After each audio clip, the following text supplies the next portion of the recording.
ফেরেশতা জিবরাইল বললেন, আল্লাহ দেখার সুযোগ যখন পাইছি আমি একটু দেখবার চাই। আল্লাহর হুকুমে জিবরাইল জান্নাত দেখার জন্য জিবরাইলকে আল্লাহ তাআলা 600 পাখা দিয়েছে। জোরে কোন কয়শো পাখা? 600। ফেরেশতা জিবরাইলের 600 পাখা দিয়ে যদি উড়াল দেয় তাহলে তার গতি কেমন হয়? একবার ফেরেশতা জিবরাইল নবীর কাছে আসলেন। আল্লাহ নবী বলেন, জিবরাইল লহে মাহফুজ থেকে আমি নবীর কাছে আসতে তোমার কত সময় লাগে? মানে কোরআন শরীফের আয়াত নিয়ে আমি নবীর কাছে আসতে তোমার সময় লাগে কত? ফেরেশতা জিবরাইল বললেন, হুজুর চোখ বন্ধ করবেন আর খুলবেন, এর বেশি সময় লাগবে না। সুবহানাল্লাহ কোন না কেন? তাহলে জিবরাইলের গতি আলোর গতির চাইতেও কোটি কোটি গুণ বেশি। আলোর কিন্তু একটা গতি আছে, আছে না নাই? 1,86,000 প্রতি সেকেন্ডের গতি, লক্ষ বর্গমাইল। এটা হচ্ছে আলোর গতি, তার চাইতেও বেশি গতি হলো জিবরাইলের। ফেরেশতা জিবরাইল 600 পাখা নিয়ে জান্নাত দেখার জন্য উড়াল দিলেন, জান্নাত দেখার জন্য। এই দুনিয়ার 1 বছর পর্যন্ত জান্নাত দেখলেন, কিন্তু জান্নাতের সীমানা পাইলেন না, সীমানা।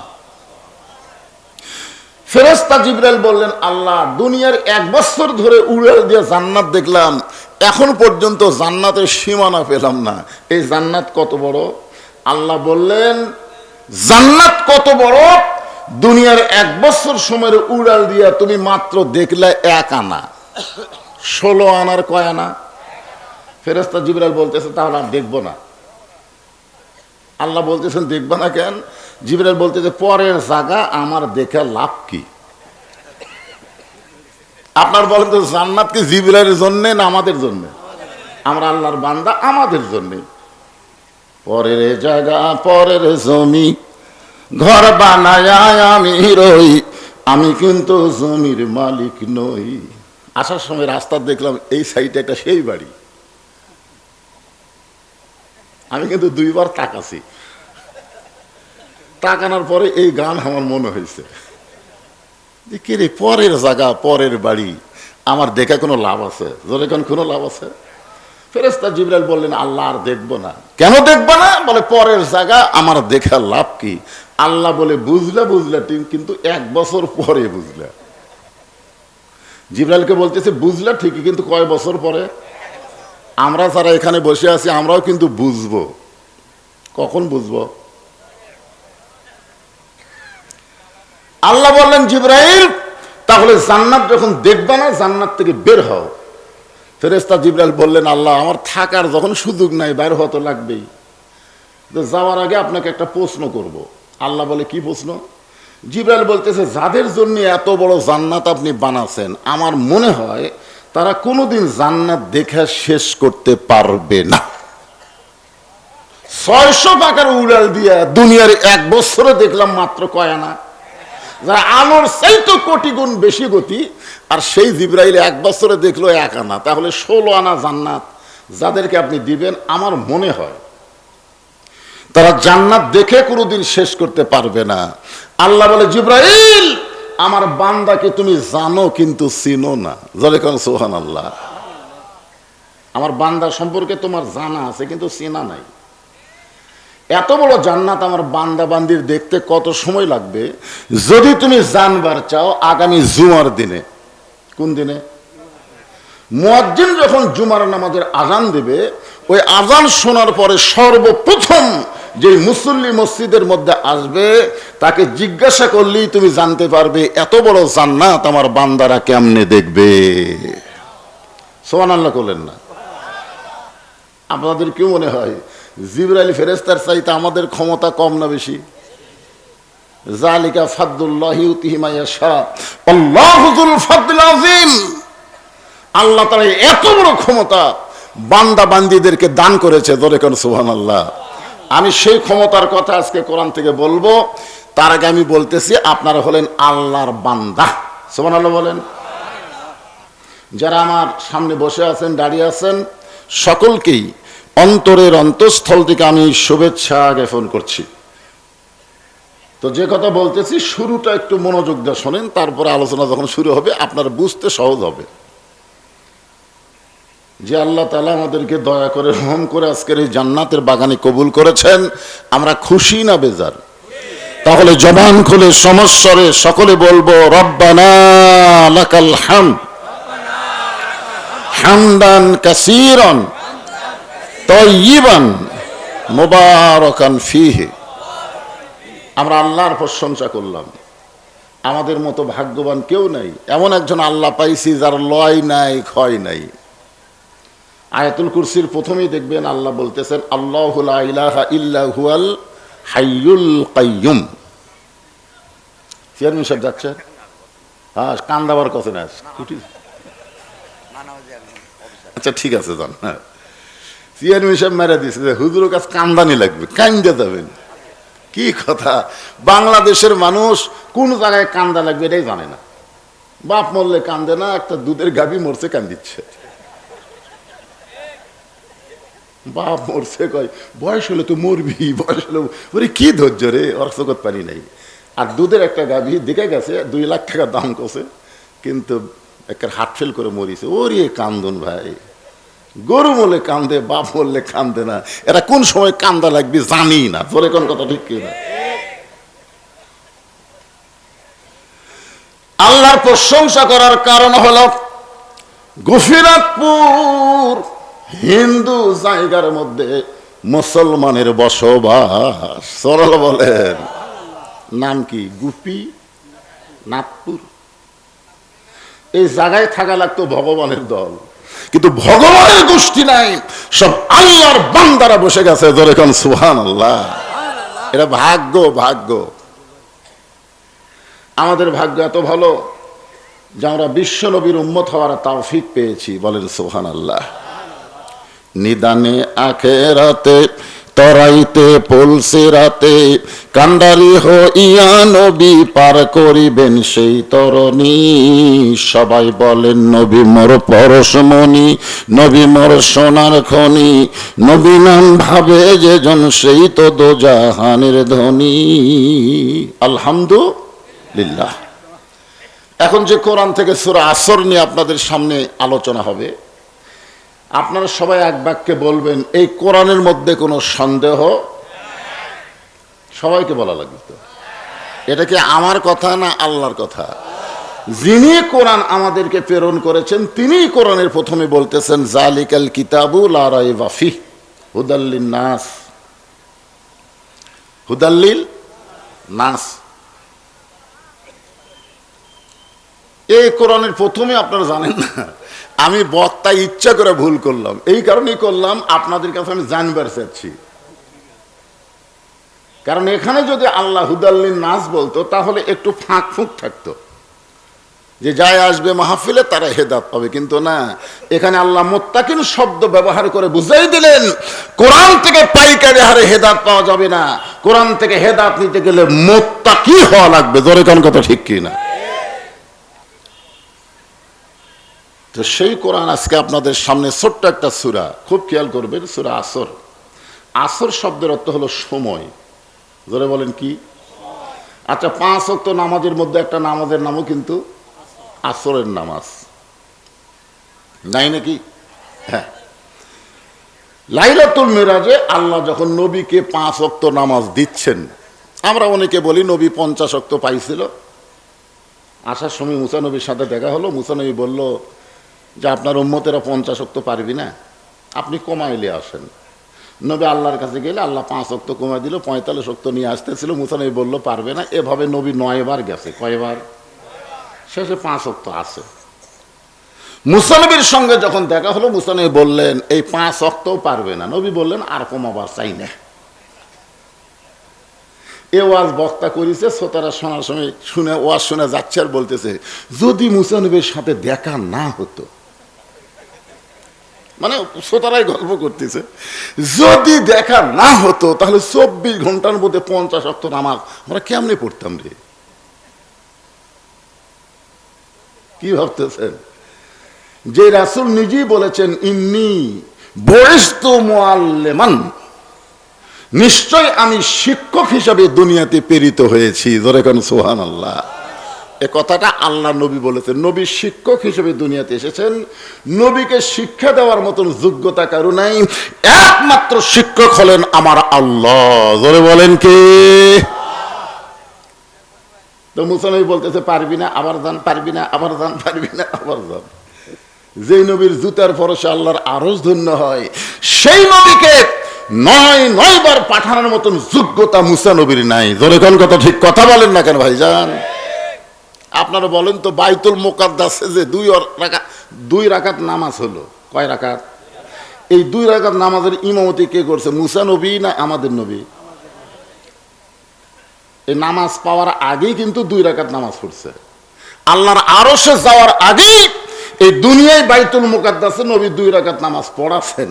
তার মানে বোঝা গেল ওই সময় মুসা নবী ইমাম হওয়ার যোগ্য হয়নি, ইমাম হয়েছে আমাদের নবী। যার কারণে আমাদের নবীর একটা ডিগ্রি হলো ইমামুল আম্বিয়া, ইমামুল মুরসালিন।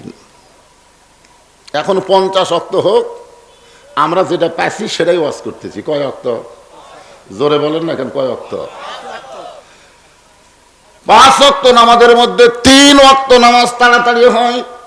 আসরের নামাজের পরই কিছুক্ষণ পরে মাগরিবের নামাজ, তার কিছুক্ষণ পরই এশার নামাজ। কিন্তু এশা থেকে ফজর, ফজর থেকে জোহর, এই 2 ওয়াক্ত লম্বা সময়। জোরে কোন ঠিক কিনা?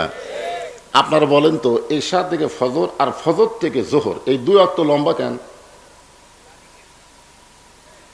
অবশ্যই কারণ আছে, আছে না নাই? আসরের পরে মাগরিব, মাগরিবের পরে এশা, যে হারে খালি কিছুক্ষণ পর পরে নামাজ আসতেছে, এইভাবে যদি আসা শুরু হয়, একটা বিরক্তই লাগে। কে রে আসরের নামাজ পড়ে কেবল চাটা খাচ্ছি, ইতিমধ্যে আবার আজান। মাগরিবের নামাজ পড়ে একটু গল্প টল্প করতে এশার মারা দিছে। হ্যাঁ হাইরে, মসজিদের আর কাম নাই, খালি সমানই মারতেছে। কিন্তু এশা থেকে ফজর আল্লাহ লম্বা সময় দিল, আমার ফজর থেকে জোহর আল্লাহ লম্বা সময় দিল। ফজর থেকে জোহর ওই সময়ের মধ্যে চাকরি বাকরি করবেন, খেতে খামারে কাজ কাম করবেন, ব্যবসা বাণিজ্য করবেন। এইগুলো দুনিয়াবি কাজ করতে গেলে আপনার দেহের মধ্যে যে ক্ষয় হবে, এশা থেকে ফজর পর্যন্ত লম্বা সময় যদি ঘুমিয়ে যান, ওই ঘুমের কারণে আল্লাহ দেহের ক্ষয় পুরা করে দিবে। তা আল্লাহ যখন নবীকে আসরের নামাজ দিচ্ছেন, কোন নামাজ? আসরের। ফরজ হলো 4 রাকাত। জোরে বলেন কয় রাকাত? 4 রাকাত। আমি ফরজের কথা বলতেছি। এই 4 রাকাত ফরজ নামাজ যখন আল্লাহ নবীকে দিচ্ছেন আল্লাহর আরশে, আল্লাহ বলতেছে, নবী আপনার উম্মতেরা আসরের 4 রাকাত নামাজ জামাতের সঙ্গে আদায় করলে আমি আল্লাহ কেমন খুশি হব আপনি কি জানেন? আল্লাহ রাসূল বললেন, আমি কিছুই জানি না আপনি যদি আমাকে না জানান। এ কথার দ্বারা ভণ্ডদের যে আকীদা, ভণ্ড, আমাদের বাংলাদেশে কিছু ভণ্ড আছে না নাই?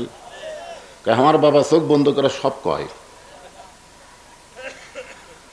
আমার বাবা সব জানে। অথচ আল্লাহ নবী বললেন, আল্লাহ আমি কিছুই জানি না, আপনি যতক্ষণ আমাকে না জানান তাহলে সব জানে কে? আরো জোরে। নবীও জানেন আল্লাহ যতক্ষণ না জানায়, যার কারণে আল্লাহ কোরআনে বলেছেন, মা ইয়ানতিকু আনিল হাওয়া ইন হুয়া ইল্লা ওয়াহয়ুহা। আল্লাহু আকবার। তা আল্লাহ বললেন, তাহলে শোনেন, আমি আসরের নামাজ আপনার উম্মতেরা জামাতের সাথে, একলা একলা না। কোন নামাজ? কার সাথে? খুব খেয়াল করে শুনবেন। 5 ওয়াক্ত ফরজ নামাজ একলা পড়ার কিন্তু সুযোগ নাই। বিশেষ করে ফজরের নামাজকে যদি একলা একলা পড়ে, আল্লাহ রাসূল বলেছেন ওর মুনাফিক হতে আর দেরি লাগবে না। মুনাফিক হওয়ার জন্য যথেষ্ট ফজরের নামাজকে যদি একা একা পড়ে। ফজরের নামাজ একা একা পড়া যাবে না, জামাতের সঙ্গে পড়া লাগবে। জোরে কোন কথা ঠিক কিনা? আপনারা বলেন তো, বর্তমানে বাংলাদেশে কোন নামাজের করুণ অবস্থা? কথা কয় না। ফজরে যত মুসল্লি কম, বাংলাদেশে তত মুনাফিক বেশি। জোরে কোন কথা ঠিক কিনা? তাহলে ফজরের নামাজের চেহারা দেখলে মনে হচ্ছে আমাদের বাংলাদেশ মুনাফিকের ফ্যাক্টরি। আপনারা বলেন তো, মুনাফিকের জায়গা কোন জায়গা হবে? হাই সর্বনাশ রে, যে জোরে কইছে। যারা কাফের, যারা বেঈমান, তারা থাকবে জাহান্নামের উপরে, আর মুনাফিকেরা থাকবে জাহান্নামের নিচে। আল্লাহ রাসূল বলেছেন, কাফের বেঈমান পেশাব পায়খানা করবে, নিচে থেকে মুনাফিকেরা খাবে। নাউজুবিল্লাহ, জোরে কর। এখন ফজরের নামাজ জামাতে কারা কারা পড়তেছেন না? কারা কারা পড়েন না? পড়েন তো ঠিকই, কিন্তু জামাত পড়তেছেন না, তাদের খবর কি? সময় পায় না, সময় আল্লাহ বাইর করে দিবি, দেরি করেন। একটু মনোযোগ দিয়ে শোনেন। আসরের 4 রাকাত ফরজ নামাজ যখন আল্লাহ নবীকে দিচ্ছেন, আল্লাহ বলতেছেন, হাবিব গো, এই আসরের নামাজ জামাতের সঙ্গে আপনার উম্মতের আদায় করলে আমি আল্লাহ কেমন খুশি হব আপনি কি জানেন? রাসূল বলেন, আমি জানি না। আল্লাহ বলে, তাহলে আমি আপনারে জানাই। এই যে কোরআন শরীফের আপনারা ওয়াজ শুনবেন, আপনারা বলেন তো এই কোরআন শরীফের মধ্যে সবচাইতে বেশি আল্লাহ কোন নবীর নাম উল্লেখ করছেন? মানে আপনারা সবাই কোরআন পড়েন না, তো বুঝবেন কেমনে? ওই একটু পড়ে মেরে দিছে মুছে, ঠিকই তো তাই। সমস্ত নবীদের চাইতে আল্লাহ মুসা নবীর কথা এই কোরআন শরীফে বেশিবার উল্লেখ করেছেন। মুসা নবী মাঝে মাঝে একটা জায়গায় যাইয়া আল্লাহর সঙ্গে কথা বলতেন। সে জায়গার নাম হলো তুর পাহাড়। ধরে বলেন, জায়গার নাম কি? এই কথা শুনে সাহাবীর একটু মন খারাপ। আল্লাহ রাসূল বললেন, মুসা নবী তুর পাহাড়ে গেলে আল্লাহ যেমন খুশি হয়, আমার উম্মতরা আল্লাহর নামাজ পড়ার জন্য মসজিদে যখন যাবে, আল্লাহ মুসা নবীর মতোই খুশি হবে। ধরে কেন সুবহানাল্লাহ। আপনারা কি তুর পর্বতে যাবার পারবেন? কিন্তু দৈনিক 5 বার কোথায় যাবেন? মসজিদে যাবেন। মসজিদে যাইয়া আপনারা কার সাথে কথা বলবেন? আপনি যখন আল্লাহু আকবার বলে নামাজের নিয়ত করবেন, সুন্নত পড়েন আর নফল পড়েন, আপনি যখন বলবেন আলহামদু, আপনি বলার সঙ্গে সঙ্গে নামাজের মালিক আল্লাহ বলবেন লিমানিল হাম। আলহামদু শব্দের অর্থ, আমি হাত বান্ধার পরে বলতেছি আলহামদু। আলহামদু শব্দের অর্থ হলো আমি প্রশংসা করতেছি। আল্লাহ বলে লিমানিল হাম, তুমি কার প্রশংসা করো? না, আগে আস্তে আস্তে শোনা লাগবে তো। তখন আমরা বলবো লিল্লাহ, আল্লাহর প্রশংসা করে। আল্লাহ বলতেছেন মানিল্লাহ, কোন আল্লাহর? এখন বলেন তো আল্লাহ কয়জন? কিন্তু তারপরেও আল্লাহ কেন বলতেছে মানিল্লাহ, কোন আল্লাহর? কারণ আল্লাহ জানে মসজিদে ঢোকার সময় তুমি চোরের ভয়ে জুতা হাতত নিয়ে তোমার সেজদার সামনে থুসা। আল্লাহ দেখেনি? আপনার কোন দেখেনি ভাই? যখন জুতা হাতত লিচ্ছে, আপনার বলেন তো এই মুসল্লি কার ভয়ে লিচ্ছে? চোরের ভয়ে না আল্লাহর ভয়ে? সেজদা দিচ্ছে কার? আর ভয় করছে কার? এই মানিল্লাহ, কোন আল্লাহ, কোন আল্লাহ? আজকে আলুর যে অবস্থা ভাই, আমার বাঁচার কোনো বুদ্ধি নাই। আবাদ না হলে আমি খাবো কি? ব্যবসা না হলে আমি চলতে পারবো না। প্রত্যেকটা জায়গায় মোড়ে মোড়ে আল্লাহ সেট করে রাখছে। জোরে কোন কথা ঠিক কিনা? আপনার বলেন তো খাওয়ানোর মালিককে, বাঁচানোর মালিককে, চলানোর মালিককে? তাহলে আপনি কেন বলতেছেন আবাদ না হলে খাবো কি? এরকম লোক আছে না? নাই, আবাদ না হলে কি খাবে? আল্লাহ কোরআনে বলেন, ওমা মিন দাব্বাতিন ফিল আরদি ইল্লা আলাল্লাহি রিজকুহা। আল্লাহু আকবার। খাওয়ানোর মালিককে। একটু মনোযোগ দিয়ে শুনবেন।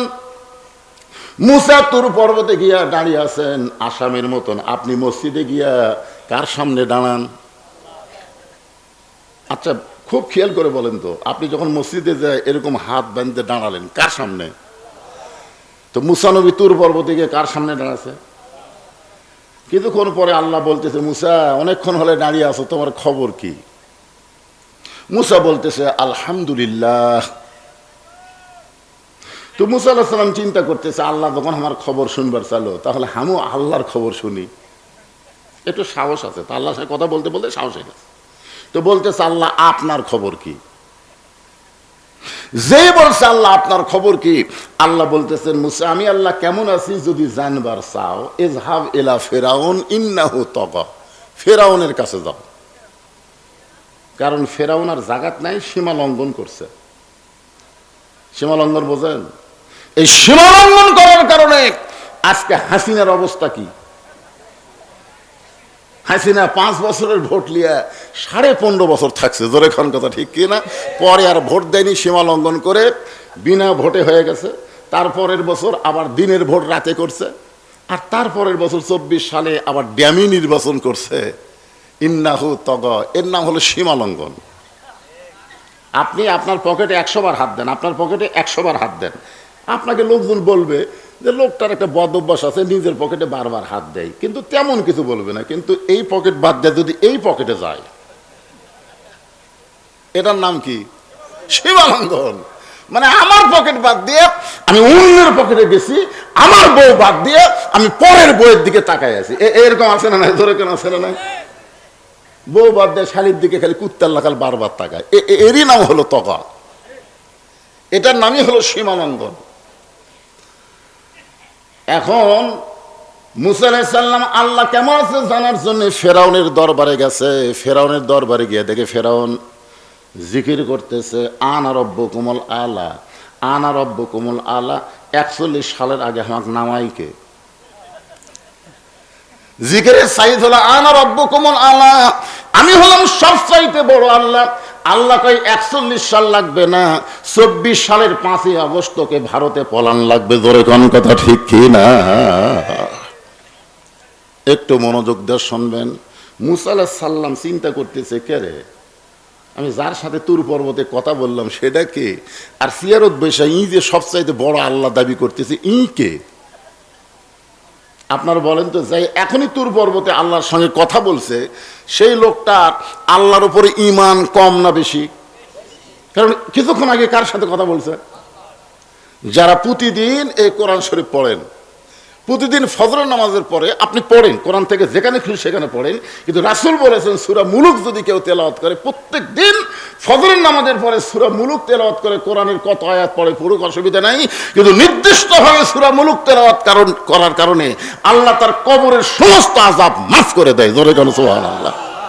এমনকি ইমাম গাজ্জালি বলেছেন রাসূলের হাদিসকে নকল করে, যে আপনাকে যে কাফনের কাপড় দেওয়া হবে, ওই কাপড়ের উপরে সূরা মুলুক একটা চাদর বানায় দেওয়া হবে। কবরের কোনো ক্ষমতা নাই, আপনার দেহ পর্যন্ত আযাব আসতে পারে। জোরে বলেন সুবহানাল্লাহ। সেই সূরা মুলুকের মধ্যে আপনি পড়তেছেন তাবারাকাল্লাযী বিয়াদিহিল মুলকু ওয়া হুয়া আলা কুল্লি শাইইন কাদির। গোটা বিশ্বের রাজত্ব, কর্তৃত্ব, মালিকানা কার হাতে? সমস্ত ক্ষমতার মালিককে। আপনি কি হজ করছেন? এখানে হাজী সাহেব কেউ নাই? মাশাআল্লাহ। কোন সালে করছেন বলতে? উনি যখন হজ করবার গেছেন আল্লাহর কাবা ঘর সামনে নিয়ে কিন্তু একটা সাক্ষী দিয়েছেন, ঘোষণা দিয়েছেন। আমিও দিছি, যারা হজ করছেন সবাই দিচ্ছেন, লব্বাইক আল্লাহুম্মা লব্বাইক, লব্বাইক লা শারিকা লাকা লব্বাইক, ইন্নাল হামদা ওয়ান নি'মাতা লাকা ওয়াল মুলক লা শারিকা লাক। আপনারা বলেন তো, লাকা ওয়াল মুলক লা শারিকা লাকের বাংলা অর্থ কি? এই যে আল্লাহর কাবা ঘরের সামনে আপনি বলে আসলেন, রাজনীতির ভিতরে, রাজত্বের ভিতরে একমাত্র আল্লাহ ছাড়া আমি অন্য কাউকে স্বীকার করি না। আপনি আল্লাহর কাবা ঘরের সামনে এই স্বীকারোক্তি দিয়ে আপনি বাংলাদেশের বিমানবন্দরে নামার পরে মানুষের দল করবেন, আপনি যতই নামের আগে হাজি লাগেন আপনার হজ কবুল হবে না। হজের আগে যা করছেন, হজের পরে কোনো মানুষের দল করা যাবে না। জোরে বলেন কথা ঠিক? কারণ আপনি একেবারে আল্লাহর কাবা ঘরের সামনে বললেন। মনোযোগ দিয়ে শোনেন। ফেরাউনের দরবারে মুসা গিয়া দেখতেছে ফেরাউন জিকির করতেছে কার? আল্লাহর। এটাই বুঝলেন? আনা রব্বুকুমুল আলা, আমি হলাম, আনা মানে কি? আমি হলাম রব্বুকুমুল আলা, সবচাইতে বড় আল্লাহ। মুসা নবী হাত চুলকাচ্ছে। মুসা নবীর হাতত বল আছে না নাই? যে হাতের চর দিয়ে আজরাইলের চোখের মুনি উল্টে দিছে। কি মনে করতেছেন মুসা নবীর হাতের মধ্যে পাওয়ার আছে না নাই? আজরাইল খালি সালাম দেয়নি, সালাম না দেয় বলতেছে ও আল্লাহ নবী মুসা, আমি আপনার জান কবজ করবার চাই। মুসা বলতে না। আজরাইল কই, কিরে আমার ডাকতেছে, তার মানে সবাই গজল গায়ে বারের মতন, ফিরে যাও রে আজরাইল মিনতি করিয়া কই তোমারে রে। আর মুসা নবী কি বলতেছে? আয়। আজরাইল যেই মুসা নবীর দিকে আসতেছে সঙ্গে সঙ্গে মুসা যোগাযোগ করছে কার সাথে? আজরাইল আসতেছে আর মুসা তার আগে আল্লাহকে বলতেছে, আল্লাহ আমি একটা নবী, আমারে সালাম না দিয়া জান কবজ করবার চাই, ই তো মস্ত বড় বেয়াদব। আল্লাহ বলতেছে তুমি কি করবে? বলো আর কান সারাতে একটা চড় মারবো। আল্লাহ মুসা তুই কোথায় আর আজরাইল কোন জায়গায়, ওর সাথে তুই পারবি? মুসা বলতেছে আল্লাহ তুমি কি মনে করছো আমি একলা চড় মারবো? আল্লাহ কয় তোর সঙ্গে কে থাকবে? মুসা বলতেছে আমি বিসমিল্লাহ বলে শুরু করবো। কি বলে? সর্বপ্রথম বাংলাদেশ স্বাধীনতার পরে যিনি বিসমিল্লাহ বলে কাজ শুরু করেছেন তিনি হলেন শহীদ প্রেসিডেন্ট জিয়াউর রহমান। জোরে কোন কথা ঠিক কিনা? আপনার বলেন তো বিসমিল্লাহর মধ্যে বরকত আছে না নাই? 4 সালে হজ করবার গেছে তো, আমি প্রথম গেছি 11 সালে। আরাফার ময়দানে গেলেই বোঝা যায় যে শহীদ জিয়া কি মানুষ। ধর্ম নিরপেক্ষতা বাদ দিয়ে তিনি বিসমিল্লাহ বলে যেই মাত্র মারছে সর, আল্লাহ দেখতেছে বিসমিল্লাহ মানে আমিও সাথে আছি। এখন যদি মুসা নবীর সর আজরাইলকে না লাগে তাহলে আমার ক্ষমতা কোন জায়গায়? মুসার হাতের সঙ্গে আল্লাহর কুদরতে হাত জোড়া দিয়া এমন একটা চড় মারছে আজরাইলের চোখের মনি উল্টে গেছে। যখন আপনাকে জান কবজ করবে আসবেন না তখন দেখবেন এক চোখ উল্টা না। এই উল্টা কে দিছে? কথা কয় না, কে দিছে? তাহলে মুসা নবীর হাতত পাওয়ার আছে না নাই? চিন্তা করতেছি এখন আল্লাহর সাথে কথা বলে আসে, আর এটি দেখতেছি সবচাইতে বড় আল্লাহ। মুসা যখন হাত চুলকায় এমন সময় আল্লাহ বললেন উদউ ইলা সাবিলি রাব্বিকা বিল হিকমা মাউইজাতিল লিল হাসানা। রে মুসা আমি ফেরাউনকে মারার জন্য তোকে পাঠাইনি, আমি আল্লাহ কেমন আছি এইটা দেখার জন্য তোকে প্রেরণ করেছি। মুসা বলতেছে আল্লাহ কি করব? আল্লাহ বলতেছেন হিকমতের সঙ্গে দাওয়াত দাও।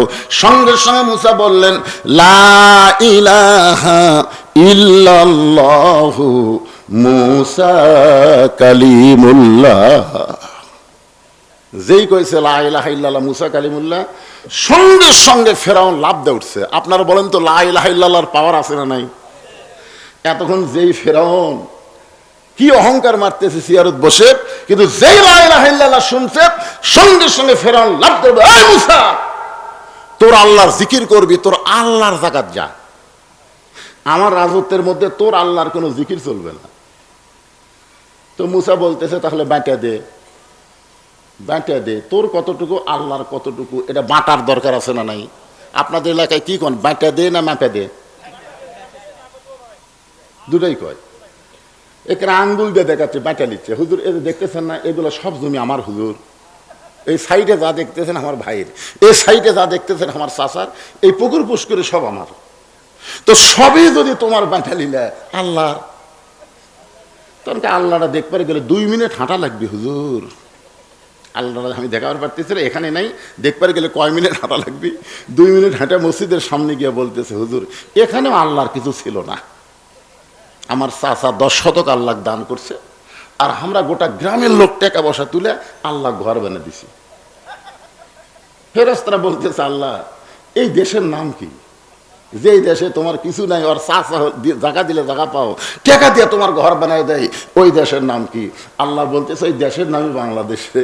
ওই দেশের মানুষ খালি মসজিদকে আল্লাহর ঘর বিশ্বাস করে, গোটা বাংলাদেশ আল্লাহর এটা বিশ্বাস করে না। মসজিদ যেমন আল্লাহর, গোটা বাংলাদেশ আল্লাহর বিশ্বাস করলে মানুষের কোনো আইন বাংলাদেশে চলতো না, আল্লাহর কোরআন দিয়ে বাংলাদেশ চলতো। জোরে কোন কথা ঠিক? আওয়ামী লীগ কোন, বিএনপি কোন, জাতীয় পার্টি কোন, যে দলই করুক দেখেন মসজিদ যে আল্লাহর এ ব্যাপারে কোনো সন্দেহ কথা কয় না।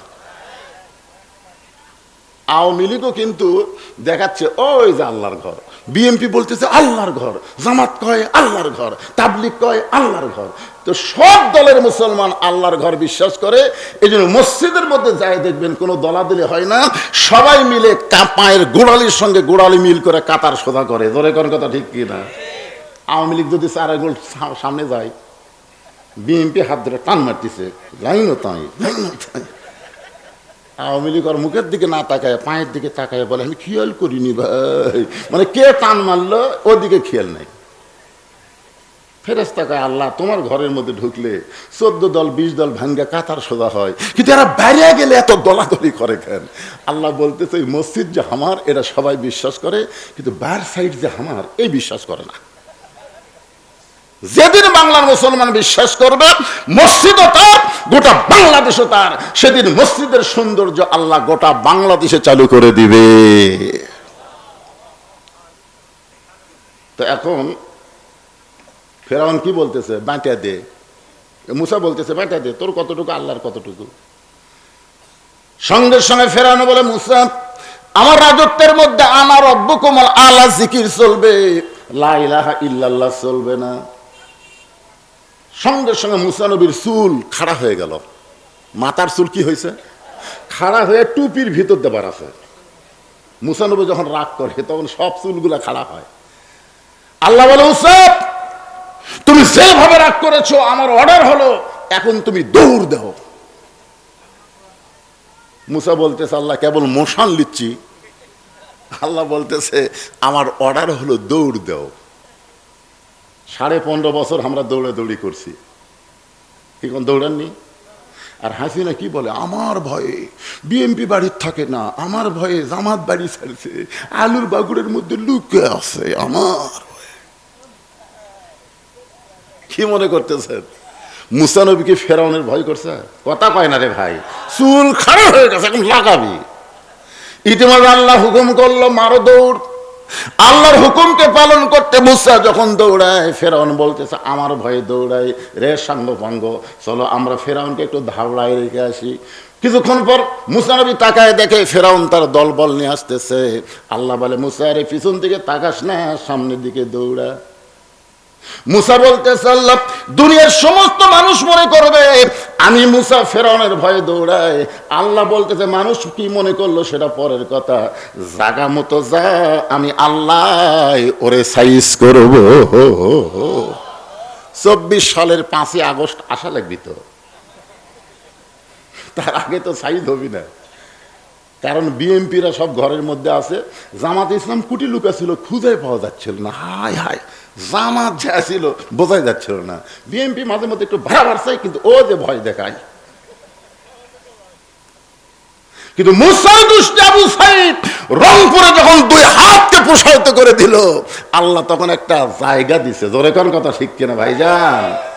একটু মনোযোগ দিয়ে শুনবেন। ফেরাউন তার সাঙ্গপাঙ্গ নিয়ে দৌড়ায়, মুসা নবীও দৌড়ায়। যেই মাত্র সাগর সামনে পড়েছে, এখন মুসা নবী দৌড়াবার চাইলেও তো আর পারে না, সামনে সাগর।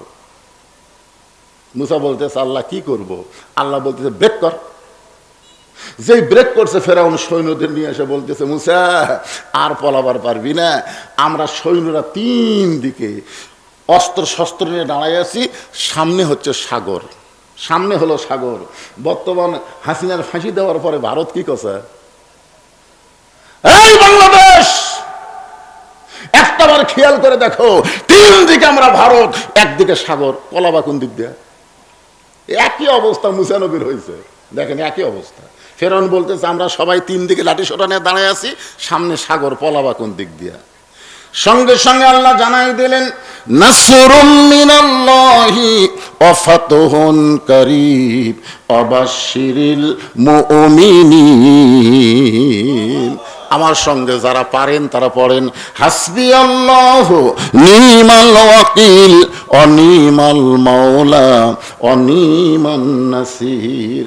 আল্লাহ বলে মুসা তোমার হাতের মধ্যে কি আছে? বলে লাঠি, মারো বাড়ি।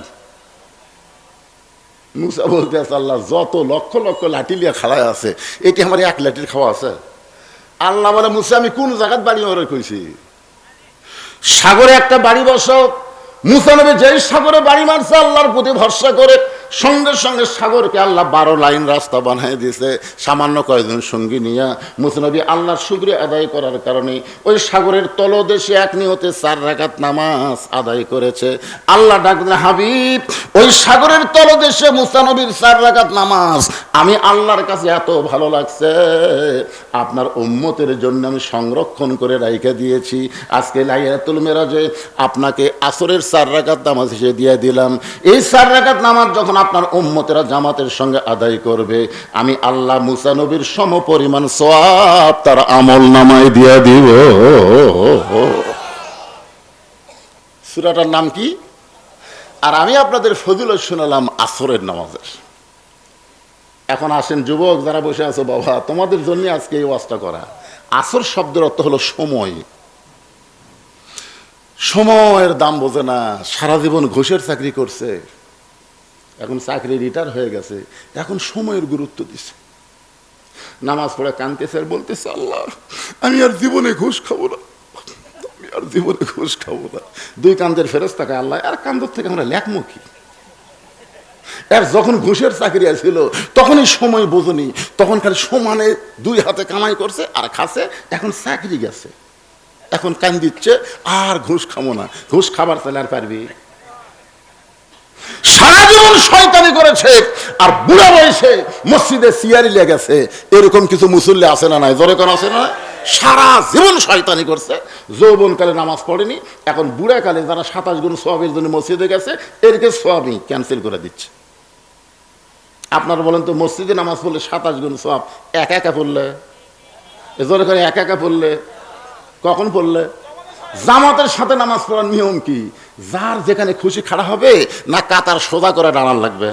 কাতার সোজা করে দাঁড়াবার গেলে রাসূল বলেছেন পায়ের গোড়ালির সঙ্গে গোড়ালি মিল করে দাঁড়ান লাগবে। তাহলে যেই বেটা সিয়ারি লেগেছে এর গোড়ালি কোন জায়গায়? তাহলে কোনো ব্যক্তির পায়ের গোড়ালি যদি সামনে যায়, ওই কাতারে যত মুসল্লি আছে নামাজের সওয়াব পাবে, কিন্তু জামাতের সওয়াব পাবে না।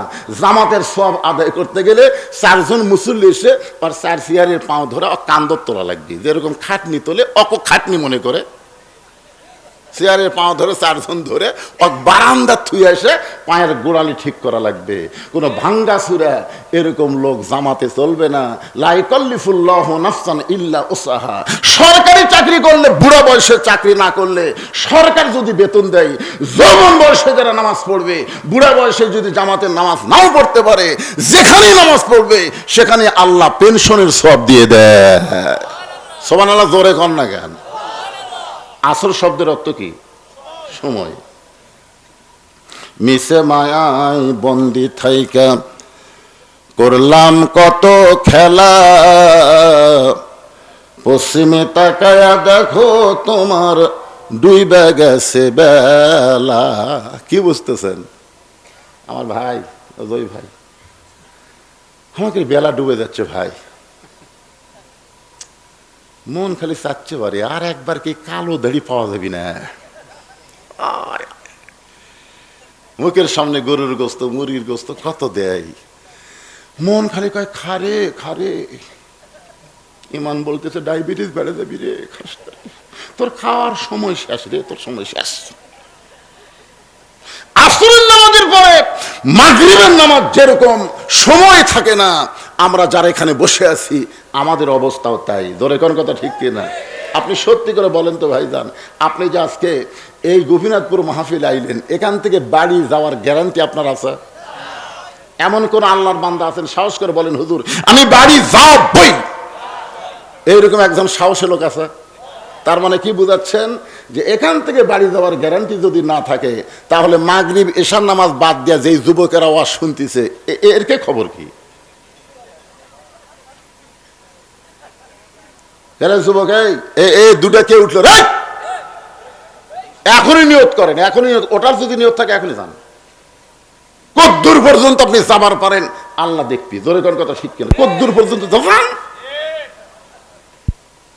মোটর সাইকেল নিয়ে বলতেছে ভাই এখন বাইক যাচ্ছি, যা। গোপীনাথপুরের রাস্তা তুলতেই ওইদিকে ভুটভুটি মারা দিতে বাড়ি যাব, তোকে হাসপাতাল যাওয়া লাগবে। জোরে কোন কথা ঠিক কিনা ভাইজান? সময়ের গুরুত্ব আল্লাহ দিয়েছে, এই জন্য সময়ের শপথ করেছেন আল্লাহ। সময় অত্যন্ত গুরুত্বপূর্ণ একটা সাবজেক্ট। সেই সময়ের শপথ করে আল্লাহ বললেন ইন্নাল ইনসানা লাফি খুসর, গুলো ক্ষতির ভিতরে। আদর করে মানুষ আল্লাহ বানায়া কেমনি দিবেন ক্ষতির মধ্যে ফেলিয়া। বোম মারছে? হ্যাঁ, আচ্ছা ঠিক আছে, অসুবিধা নাই। মানে দেখেন সময়, মোটর সাইকেলে যদি এখনই যাওয়া লাগতো, চাকা বাসলে রাস্তা নদী পড়ে যেত। ধরে ঠিক কিনা ভাই? আহারে ভাইজান একটু খেয়াল করেন, আল্লাহ মানুষকে লক্ষ্য করে বলেছেন ইন্নাল ইনসানা লাফি খুসর। শব্দের অর্থ হলো নিশ্চয়ই মানুষগুলো ক্ষতির ভিতরে। আমরা যারা এখানে বসে আছি সবাই কি মানুষ? জোরে কোন সবাই কি? তাহলে আমরা কার মধ্যে? এ কথা কে বলছেন? কেন বললেন? ক্ষতির মধ্যে আমরা পড়ব না, আল্লাহ এখানে চারটা বিষয় বলেছেন, ইল্লাল্লাযীনা আমানু ওয়া আমিলুস সলিহাতি ওয়া তাওয়াসাউ বিল হক ওয়া তাওয়াসাউ বিস সবর। মাইকের সাউন্ড একটু বেশি চ্যানচ্যান করতেছে, বাবা সাউন্ডটা মিষ্টি করে দাও তো। এখানে বিষয় হলো চারটা, ধরে কোন কয়টা? খুব খেয়াল করুন আঙ্গুলের দিকে, চারটা। এক নম্বর বিষয়ের নাম হলো ইমান। ইমান যদি না থাকে গরুর গোশত খাওয়াই যাবি না। কি আপনাকে এদিকে কিছু লোক আছে না নাই, গরুর গোশত খাওয়াবি না। আপনার বলেন তো গরুর গোশত গোশতের মধ্যে সবচাইতে ভালো, আর সেই গোশত খাওয়া যাবি না, আল্লাহ নিষেধ করছে। ঠিক বাবা, বাবার কথা মতো খায় না, আল্লাহর কথা মতো। একটু মনোযোগ দেবেন। ইমান কারে কয়? ইমান সম্পর্কে রাসূল বললেন, ইকরার বিল লিসান, তাসদিক বিল জানান, আমল বিল আরকান, এরই নাম হলো ইমান। শুধু জবানে আল্লাহ বললে হবে না, তাসদিক বিল জানান, কলিজার মধ্যে আল্লাহর জায়গা দেওয়া লাগবে। শুধু কলিজার মধ্যে আল্লাহর জায়গা দিলে হবে না, আমলের মাধ্যমে প্রকাশ করা লাগবে। এখানে যারা বসে আছেন আমাদের সকলের মুখে আল্লাহ আছে না নাই? যদি না থাকে তাহলে ভরেলেন আল্লাহ আল্লাহ আল্লাহ, লা ইলাহা ইল্লাল্লাহ, লা ইলাহা। আচ্ছা, এটা খুবই সহজ, জবানে আল্লাহ স্বীকার করা খুবই সহজ, কিন্তু তাসদিক বিল জানান, এই আল্লাহটা কলিজার মধ্যে ঢুকানো খুবই কঠিন। আল্লাহ যখন কলিজার মধ্যে জায়গা পাবে, ওই লোকটার চরিত্র কেমন হবে? দরকার হলে জীবন দিবে, কিন্তু এক মুহূর্তের জন্য ঈমান ছাড়বে না। ওই লোকটার কাছে জীবনের চাইতে ঈমানের দাম বেশি। এখন আমরা যারা এখানে বসে আছি, আপনারা সত্যি করে বলবেন, জীবনের দাম বেশি না ঈমানের দাম বেশি? অন্তর থেকে বলেন তো, জীবন বাঁচান ফরজ না ঈমান বাঁচান ফরজ? সামনে নির্বাচন আসতেছে, বুঝাই শোনা এখন। জীবন বাঁচান ফরজ না ঈমান বাঁচান ফরজ? কারা কারা ঈমান বাঁচান ফরজ এই পক্ষে দুই হাত তুলে আমার আল্লাহকে দেখান। লিল্লাহি তাকবীর। আল্লাহ, এই রাত্রে হাত নামান। যারা হাত তুলে তোমাকে বললো ঈমান বাঁচান ফরজ, আল্লাহ তাদের সকলকে ঈমানের সাথে কবরে নিও, জোরে কোন আমিন। এখন একটা দৃষ্টান্ত দিই। তাসদিক বিল জানান যখন কলিজার মধ্যে থাকবে, ঈমান যখন এরই মধ্যে ঢুকবে, তখন ওই মানুষের চরিত্রটা কেমন হবে? ফুলের মতো। একটা মানুষের নাম বলি, নাম হলো মতিউর রহমান নিজামী। নাম শুনছেন? হ্যাঁ, মতিউর রহমান নিজামী সাহেবের নাম শুনছেন? একটা দলের এক সময় আমির ছিল, আমির। ওনাকে উকিল বলতেছে যে স্যার, যে কোনো সময় আপনার ফাঁসি হবে, যে কোনো সময়, কিন্তু আপনি যদি বাঁচতে চান রাষ্ট্রপতির কাছে একটা দরখাস্ত লেখেন, রাষ্ট্রপতি যদি আপনাকে দয়া করে মাফ করে দেয় তাহলে আপনার মৃত্যু হচ্ছে না। আপনার বলেন তো, ফাঁসি আর মৃত্যু এই দুইটার মধ্যে তফাৎ কি? একটাই। হ্যাঁ, একটু এটা বোঝা লাগবে, মৃত্যু ভিন্ন ফাঁসি ভিন্ন। সঙ্গে সঙ্গে মতিউর রহমান নিজামী মুচকি মুচকি হেসে বলে, উকিল, তুমি যে রাষ্ট্রপতির কাছে আমাকে দরখাস্ত লিখতে বলতেছো, এরকম তিনজন রাষ্ট্রপতিকে ক্ষমতার থাকা অবস্থায় মরা দেখছি। একটা হলো মুজিবুর রহমান, একটা হলো জিয়াউর রহমান, একটা হলো জিল্লুর রহমান। যারা ক্ষমতার থাকতে নিজেই মরা যায়, কোনো ইমানদার জীবন ইমান থাকা অবস্থায় তাদের কাছে কোনোদিন জীবন ভিক্ষা চাবে না। এটার নাম হলো তাসদিক বিল জানান, কলিজার মধ্যে ঈমান। এরপরে বলতেছে রাসূল, আমল বিল আরকান। আমল বিল আরকান, ঈমান অনুযায়ী আমল করা লাগবে। আপনাদের কাছে আমার প্রশ্ন হলো, ঈমান রক্ষা করবার যে আমলটা করা লাগবে এক নম্বরে, সে আমলের নাম কি? সবাই বলতেছেন না। মানে যে আমল না করলে ঈমানই থাকবে না, সে আমলের নাম কি? আরো জোরে। লা সালাতা লা ইমানা। যার ঈমান, নামাজ নাই তার ঈমান নাই। এক কথা নাই রে, আবার ড্যামটি। রাসূল বলেছেন, মান তারাকা সালাতু মুতাম্মিদান ফাকাত কাফারা। ইচ্ছা করে একটা ওয়াক্ত নামাজ যারা বাদ দিল, তারা অবশ্যই আল্লাহর সঙ্গে কুফরি করলো। এখন কারা কারা মাগরিব এশার নামাজ বাদ দেওয়া শুনতেছেন, আপনারা চিন্তা করে দেখেন, এক ওয়াক্ত আপনি 2 ওয়াক্ত বাদ দিলেন, তাহলে আপনার খবর কি? সূরা আসরের 2 নম্বর বিষয় হলো আমিলুস সালিহাত। এখন আপনারা বলেন 42 বছর হলে আমি নামাজের ওয়াজ করতেছি, কত বছর? আল্লাহ কোরআনে 82 জায়গায় নামাজের কথা বলেছেন, আমি বক্তা 42 বছর হলে নামাজের ওয়াজ করতেছি, আর আল্লাহ কোরআনে সবচাইতে বেশি নামাজের কথা বললেন। এরপরও বাংলাদেশের মুসলমান দাবিদার নামাজ আদায় করে না। জোরে কোন কথা ঠিক কি না? এখন এই নামাজ আদায় করার জন্য বক্তার ওয়াজ দেওয়া হবে না, বক্তার ওয়াজ দেওয়া হবে না। বর্তমানে বাংলাদেশের মুসলমানকে যদি আমরা নামাজি বানাবার চাই, তাহলে আল্লাহর কোরআনে রাষ্ট্র লাগবে। কথা বলেন, সত্য কথাটা বলেন। যেই কোরআনের ওয়াজ শুনতে আইছেন ভাইজান, এই কোরআনটা আসলে কি বোঝা লাগবে না? হযরত ওমর ফারুক শুধুমাত্র আল্লাহর কোরআন দেখার জন্য, এই কোরআনটা কি নিজে তো জানি, তারপরে নিজের চোখে আবার দেখার জন্য। আপনারা তো খালি শুনাই যাচ্ছেন, দেখার মতন সুযোগ হচ্ছে না। তবে আমরা এবারে একটু বক্তারা বলতেছি, সব দেখা হলো শেষ, আগামীতে দেখবো এই কোরআনের বাংলাদেশ। জোরে কোন কথা ঠিক কিনা? আমরা বলতেছি, কিন্তু দেখা হবে কিনা আল্লাহ ভালো জানে।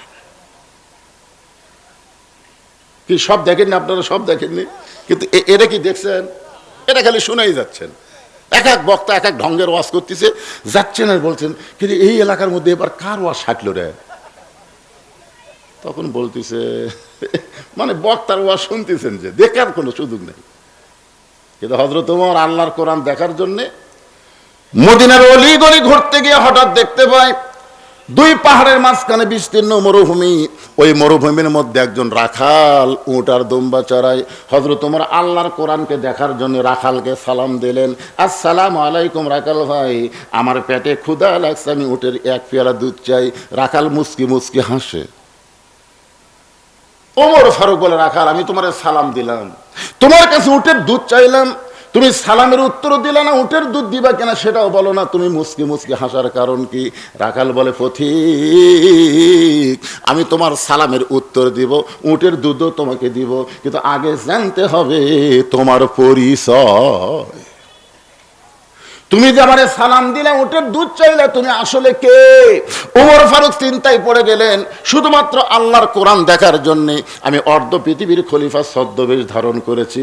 এখন রাখালের কাছে যদি আমার পরিচয়টা দিয়ে দেই, তাহলে গুমর তো ফাঁস হয়ে যাবে। ওমর যখন এই চিন্তা করতেছে, আল্লাহর কোরআন বলে, ওমর রাখাল যখন তোমার পরিচয় চাইছে, তুমি আসল পরিচয় দাও। তোমার আসল পরিচয় তুমি ওমর না, আসল পরিচয় তুমি খলিফা না, আসল পরিচয় তুমি বজলু না, আসল পরিচয় তুমি বক্তা না, আসল পরিচয় হলো মিল্লাতা আবিকুম ইব্রাহিম হুয়া সাম্মাকুমুল মুসলিমিন। আসল পরিচয় হলো তোমার জাতির পিতা ইব্রাহিম, যিনি তোমার নাম রেখেছে মুসলমান। ওমর ফারুক বলে, রাখাল ভাই আমার পরিচয় যদি জানতে চাও, তাহলে আমার পরিচয় হলো আমি একজন মুসলমান। রাখাল মুচকে মুচকে হাসে। ওমর ফারুক বলে, আবার হাসো কেন? বলে, হাসার কারণ হলো তুমি আসল না নকল। ওমর ফারুক তো চিন্তায় পড়ে গেল, কারণ মুসলমান তো মুসলমানই। যেরকম কথা ঠিক কিনা? ওমর ফারুক বললেন, রাখাল মুসলমান তো মুসলমানের মধ্যে আসল নকল কি? রাখাল বলতে যে আসল মুসলমান যারা হবে, তারা চাওয়ার ব্যাপারে সতর্ক থাকবে। আসল মুসলমান জীবন যাবে, কিন্তু আল্লাহ ছাড়া কারো কাছে কোনোদিন হাত পাতাবে না। সুবহানাল্লাহ কন না কেন? আসল মুসলমানের স্বীকারোক্তি হলো ইয়াকা নাবুদু ও ইয়াকা নাস্তাইন, আমরা গোলামি করি কার? তাহলে হাত পাতাবো কার কাছে? তো তুমি যদি আসল মুসলমান হও, তুমি দুধ চাইলে কার কাছে? চুম করছো, ওর হরেক চুম করছো। ওরে বাবা রে, আল্লাহর কোরআন যখন দুনিয়াতে চালু থাকবে, ওমর যদি ভুল করে, একটা রাখাল পর্যন্ত তার ভুল ধরার সাহস পাবে। সুবহানাল্লাহ কন না কেন? আপনারা বলেন তো, বর্তমান বাংলাদেশে কোন জায়গায় আল্লাহর আইন চালু আছে? আছে? মসজিদের মধ্যে ইমাম টাইটেল পাস, তারপরে কামেল পাস, তারপর দাওরা পাস। ইমাম সাহেব কোরআনের হাফেজ, এতগুলা যোগ্যতা ইমামের আছে। তারপরে ইমাম যদি আসরের 4 রাকাত নামাজে 3 রাকাতে বসে, সাধারণ একজন ভ্যান চালক ওই 2 নম্বর কাতারে আছে। কে রে? আসরের বই তো 2 রাকাত পর 4 রাকাত পর, কিন্তু হুজুর যে 3 রাকাত বসলো, আল্লাহু আকবার। যে আল্লাহু আকবার কাছে ইমাম মনে মনে করে যে যতই লোক মাদে আমি 41 সালের আগে উঠবো না। আপনারা বলেন তো, এই মনে করে ইমাম যদি বসেই থাকে তাহলে সমস্ত মুসল্লি ওই ভ্যানালার পক্ষে না নেতার পক্ষে? কেন ভ্যানালার পক্ষে? ইমাম তোমাকে আমরা ইক্তেদা করব ততক্ষণ, তুমি নবীর তরিকা মোতাবেক নামাজ পড়াবে যতক্ষণ। নবীর তরিকা বাদ দিয়ে তুমি নিজের তরিকা বানালে লোকমা দেব, যদি না চাও তোমাকে বাদ দিয়ে নতুন একটা ইমাম বানাবো। কারণ মসজিদ হলো আল্লাহর ঘর, একমাত্র আল্লাহর আইন চলবে, মানুষের কোনো নীতি চলবে না। জোরে কোন কথা ঠিক? ওমর ফারুক চোখের পানি নিয়ে বলে, রাখাল সাওয়ার ব্যাপারে আমার ভুল হয়ে গেছে, রাখাল সাওয়ার ব্যাপারে আমার ভুল হয়ে গেছে। ওমর ফারুক বলে, রাখাল ভুলটা যখন স্বীকার করছো তাহলে আল্লাহ তোমাকে তওবা করার সুযোগ দিয়েছে। যেরকম আমি অনেক মাহফিল আওয়ামী লীগদের বলি যে ভাই তোমরা যারা বাংলাদেশে আসো ওই লুকানো নেতার কথা শুনে এই লকডাউন শাটডাউন তোমরা করবো না, কারণ ওরা তো আছে সেফ জায়গায়। ধরে কোন জায়গায় কথা কন না কেন? এই যারা মাঝে মধ্যে বিবৃতি দিচ্ছে ফেসবুকে, এরা বাংলাদেশে আছে, ওরা লুকা থেকে বলতেছে লকডাউন শাটডাউন, এই কথা শুনে কতগুলা চামচে গেছে ভাই, পাশা লাল। ধরে কোন কি লাল? গোপালগঞ্জ থেকে ঢাকা বাসের ভাড়া বসা থাকলে 500 আর খাড়া হলে 1000। বসা থাকলে কত আর খাড়া হলে 1000। কারণ এমন বেড়াচ্ছে বসবারই পারতেছে না, বসলে 500 ভাই আর খাড়া হলে 1000। কি জন্য? পাশা লাল।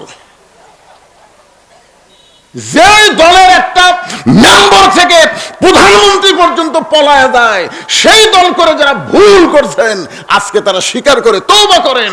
এখন আপনাদের তওবা করার সুযোগ আছে। জোরে কোন কথা বলেন? রাখাল বলতেছে পথিক ওমর ফারুককে বলতেছেন, ভুলটা যখন স্বীকার করেছো আল্লাহ তোমাকে তওবা করার সুযোগ দিয়েছে। ওমর ফারুক বলে, রাখাল তাহলে আমি তওবা করতেছি। রাখাল বলে, তুমি মূর্খ মানুষ, তুমি তওবা কেমনে করবা? বরং আমি তওবা করাই, তুমি আমার সঙ্গে তওবা পড়ো। ওমর ফারুক বলে, রাখাল আমি মূর্খ এই কথা তোমাকে কে বলল? আপনার বলেন তো ওমর ফারুক কি মূর্খ? রাসূল বলেছেন আমার পরে কেউ যদি নবী হতো লাউ কানা ওমর, আল্লাহ ওমরকে নবী বানায় দিত। রাখাল বলতে তুমি মূর্খ মানুষ। ওমর ফারুক বললেন, আমার মধ্যে মূর্খামির কি দেখলা? রাখাল বলতে চাওয়ার ব্যাপারে যে সতর্ক থাকে না, এই দুনিয়ার সব চাইতে বড় মূর্খ। ওমর ফারুক বলে, ঠিক আছে রাখাল, তাহলে তুমি আমাকে তওবা পড়াও। এবার রাখাল হযরত ওমরকে তওবা পড়াচ্ছেন, আস্তাগফিরুল্লাহ আল্লাযী লা ইলাহা ইল্লা হুয়াল হাইয়ুল কাইয়্যুম ওয়া আতুবু ইলাইহি। ওমর ফারুক তওবা পড়ার পরে বলতেছে, রাখাল ভাই আল্লাহর রাস্তায় উঠার 1 পেয়ালা দুধ দাও। রাখাল মুস্কি মুস্কি হাসে। ওমর ফারুক বলে, রাখাল আবার হাসতেছে কেন? রাখাল বলে, এই মাত্র তওবা করার পরে তুমি আবার মুনাফিকি করলে। যেই বলছে এইদিকে কে গল্প করে, এইদিকে গল্প করে, এই দেখেন তো মাহফিল বাদ দিয়ে বাহিরে যারা গল্প করে এরা হলো সবচাইতে বড় দুর্নীতিবাদ। জোরে কোন কথা ঠিক কিনা? তোমার মন চাই বাড়ির যা ঘুম পাড়ো। তুমি কোরআনের মাহফিলে আশেপাশে গল্প করতেছো, তার মানে মন যদি না চাই বাড়ির যাও, হয় মরদ হও হয় নারী হও। নারী থাকবে বাড়ি, মরদ থাকবে আমার সামনে, কিন্তু হিজড়া হয়েও না। রাস্তাঘাটে যারা ঘুরতেছে এরা হলো হিজড়ার দল। ধরে কর কিসের দল? আচ্ছা আপনারা বলেন তো, মেয়ে মানুষের জন্য আপনার বসার ব্যবস্থা করেননি? ধরে এখন করছেন কি করেন? মরদ মানুষের জন্য আপনার বসার ব্যবস্থা করেননি? তাহলে যারা ঘুরতেছে এরা কোন দল?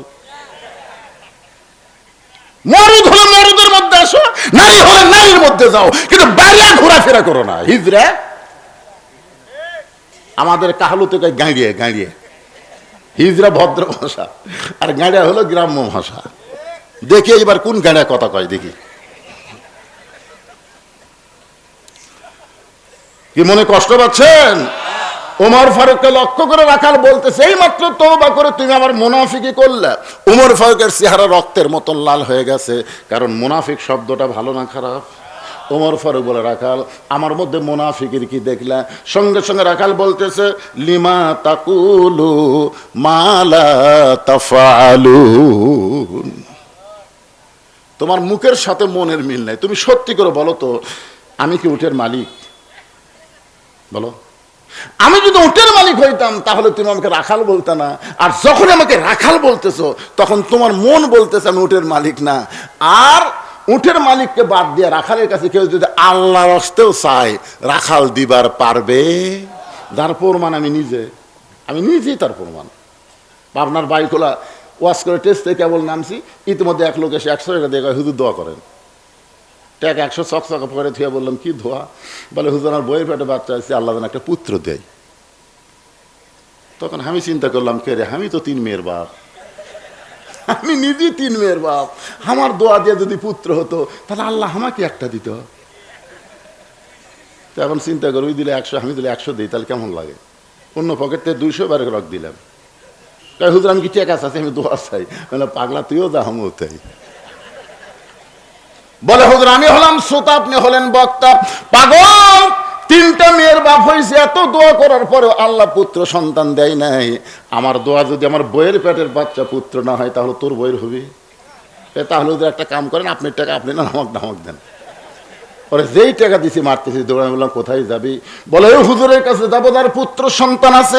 আমি কইলাম কোনো হুজুর না, কোনো পীর না, কোনো বাবা না, কোনো মাজার না। পাবার যদি চাও আসল মালিকের কাছে চাও। আসল মালিকের নাম কি? আরো জোরে জোরসে বলুন। রাখাল বলতে সত্যি যদি আল্লাহর হস্তে উঠে 1 পেয়ালা দুধ চাও, তাহলে এখান থেকে মালিকের বাড়ি হলো 10 মাইল দূরে। ওই মালিকের বাড়ির দরজা গিয়া বলো, মালিক তোমার রাখাল উট আর দুম্বা চড়াই, তুমি মালিক যদি হুকুম দাও তাহলে রাখাল আল্লাহর হস্তে উঠে 1 পেয়ালা দুধ দিবে।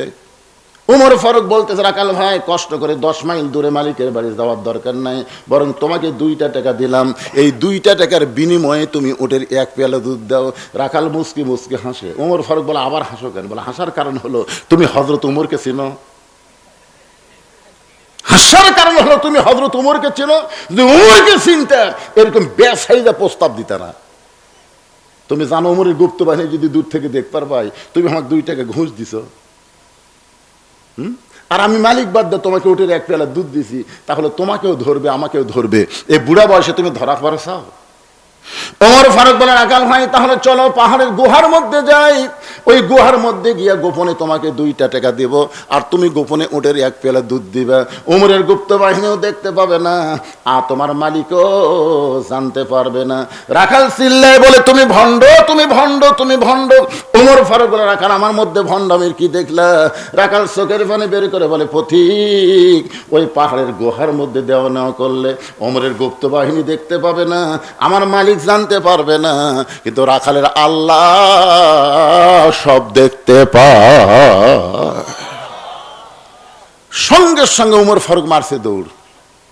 1 দৌড় দিয়ে পাহাড়ের পাদদেশে গিয়ে 2 রাকাত নামাজ পড়ে আল্লাহকে বলতেছে, আল্লাহ তোমার কোরআন এত সুন্দর, তোমার কোরআন যখন দুনিয়াতে চালু হয় তখন কেউ না দেখলো আল্লাহ দেখে।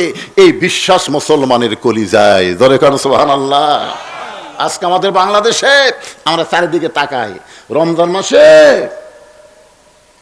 হোটেলে কালো চাদর দিয়ে সমানই খাই। কে ভাই কি করতেছেন? সামনে চাদর দিছি হুজুর, কেউ তো দেখবার না। আয় আয়, আপনি জানেন আল্লাহর মুত্তাকি হবার গেলে সবচাইতে গুরুত্বপূর্ণ আমলের নাম কি? মুত্তাকি হবার গেলে রে পাখলা, উজু করার সময় রমজান মাসে জোহরের নামাজ উজু করছে, 1 ফোঁটা পানি গলাত গেছে কিনা, কেন ভাই কি রে? ভাই রে কুলি করার সময় মনে হয় দেখছেন 1 ফোঁটা পানি গেছে কিনা, ওই পানি বাইর করার জন্য ওয়াক ওয়াক করতেছে। ওই শালা আবার ঘুষও খায়, ওই ঘুষ খায় ইফতারের পরে। রোজা অবস্থায় খায় না তো, রোজা অবস্থায় সামান্য পানি গলাত গেছে তাকে ওয়াক ওয়াক করতেছে। তার মানে আচ্ছা আপনারা বলেন তো, ওর গলার মধ্যে পানি গেছে, এটা কি দুনিয়ার কোনো পুলিশ দেখছে? কে দেখছে? সুবহানাল্লাহ। এই জন্য আল্লাহ রমজান মাসে কোরআন নাজিল করেছে। ধরে কেন সুবহানাল্লাহ। আল্লাহর বান্দার একটু মনোযোগ দেন। ওমর ফারুক আল্লাহর কাছে কাঁদতেছে আর বলতেছে, আল্লাহ তোমার কোরআন এত সুন্দর, যেই কোরআন সমাজের মধ্যে চালু হয়ে গেলে কেউ না দেখলো আল্লাহ দেখে, এই বিশ্বাস অন্তরের মধ্যে থাকে। এ কথা বলে যখন ওমর বারবার আল্লাহর কাছে কাঁদতেছে, এমন সময় রাখাল পেছনে গিয়ে বলতেছে, ভাইজান আপনি যতই কান্দেন উটের দুধ আপনাকে দেওয়া যাবে না। ওমর ফারুক বলে, রাখাল উটের দুধের কোনো দরকার নাই, বরং তোমার কাছে আমি জানতে চাই, তুমি না দেখা আল্লাহকে কলিজার মধ্যে জায়গা দিয়ে তুমি যে আল্লাহর কোরআন অনুযায়ী চলতেছো, এর বিনিময়ে তোমার চাহিদা কি? তুমি যে 50 বছর কোরআনের হক তাফসীর করে 13 বছর জেলখানায় বন্দি করে রাখলো, তারপরে তোমাকে হাসপাতাল নিয়ে গিয়ে হত্যা করলো, এরপর আমাদের বলতে হবে আল্লামা সাঈদী হুজুরের চাহিদা কি? কোন চাহিদা আছে না নাই? মেলা বাদ দিয়া, বাড়ির ঘুমানো বাদ দিয়া এই কোরআনের মাহফিলে বসে বসে কোরআনের ওয়াজ শুনতেছেন, সূরা আসরের তাফসীর। আপনারা বলেন তো আপনাদের একটা চাহিদা আছে না নাই? জোরে কোন আছে না নাই? ওমর ফারুক বলেন, রাখাল না দেখে আল্লাহকে কলিজার মধ্যে জায়গা দিয়ে আল্লাহর কোরআন অনুযায়ী আমল করতেছো, কেউ না দেখলো আল্লাহ দেখতেছে, এই বিশ্বাস তোমার কলিজায়, এই আমল করার বিনিময়ে তোমার চাহিদা কি? তোমার তো ভালো কোনো চাকরি নাই, ভালো কোনো বাড়িও নাই, তোমার ভালো কোনো খাবারও নাই, এই রোদে পুড়ে পুড়ে উর্দুম্বা চড়াও, এরপরে আল্লাহর কোরআন অনুযায়ী চলো, বলো রাখাল তোমার চাহিদা কি?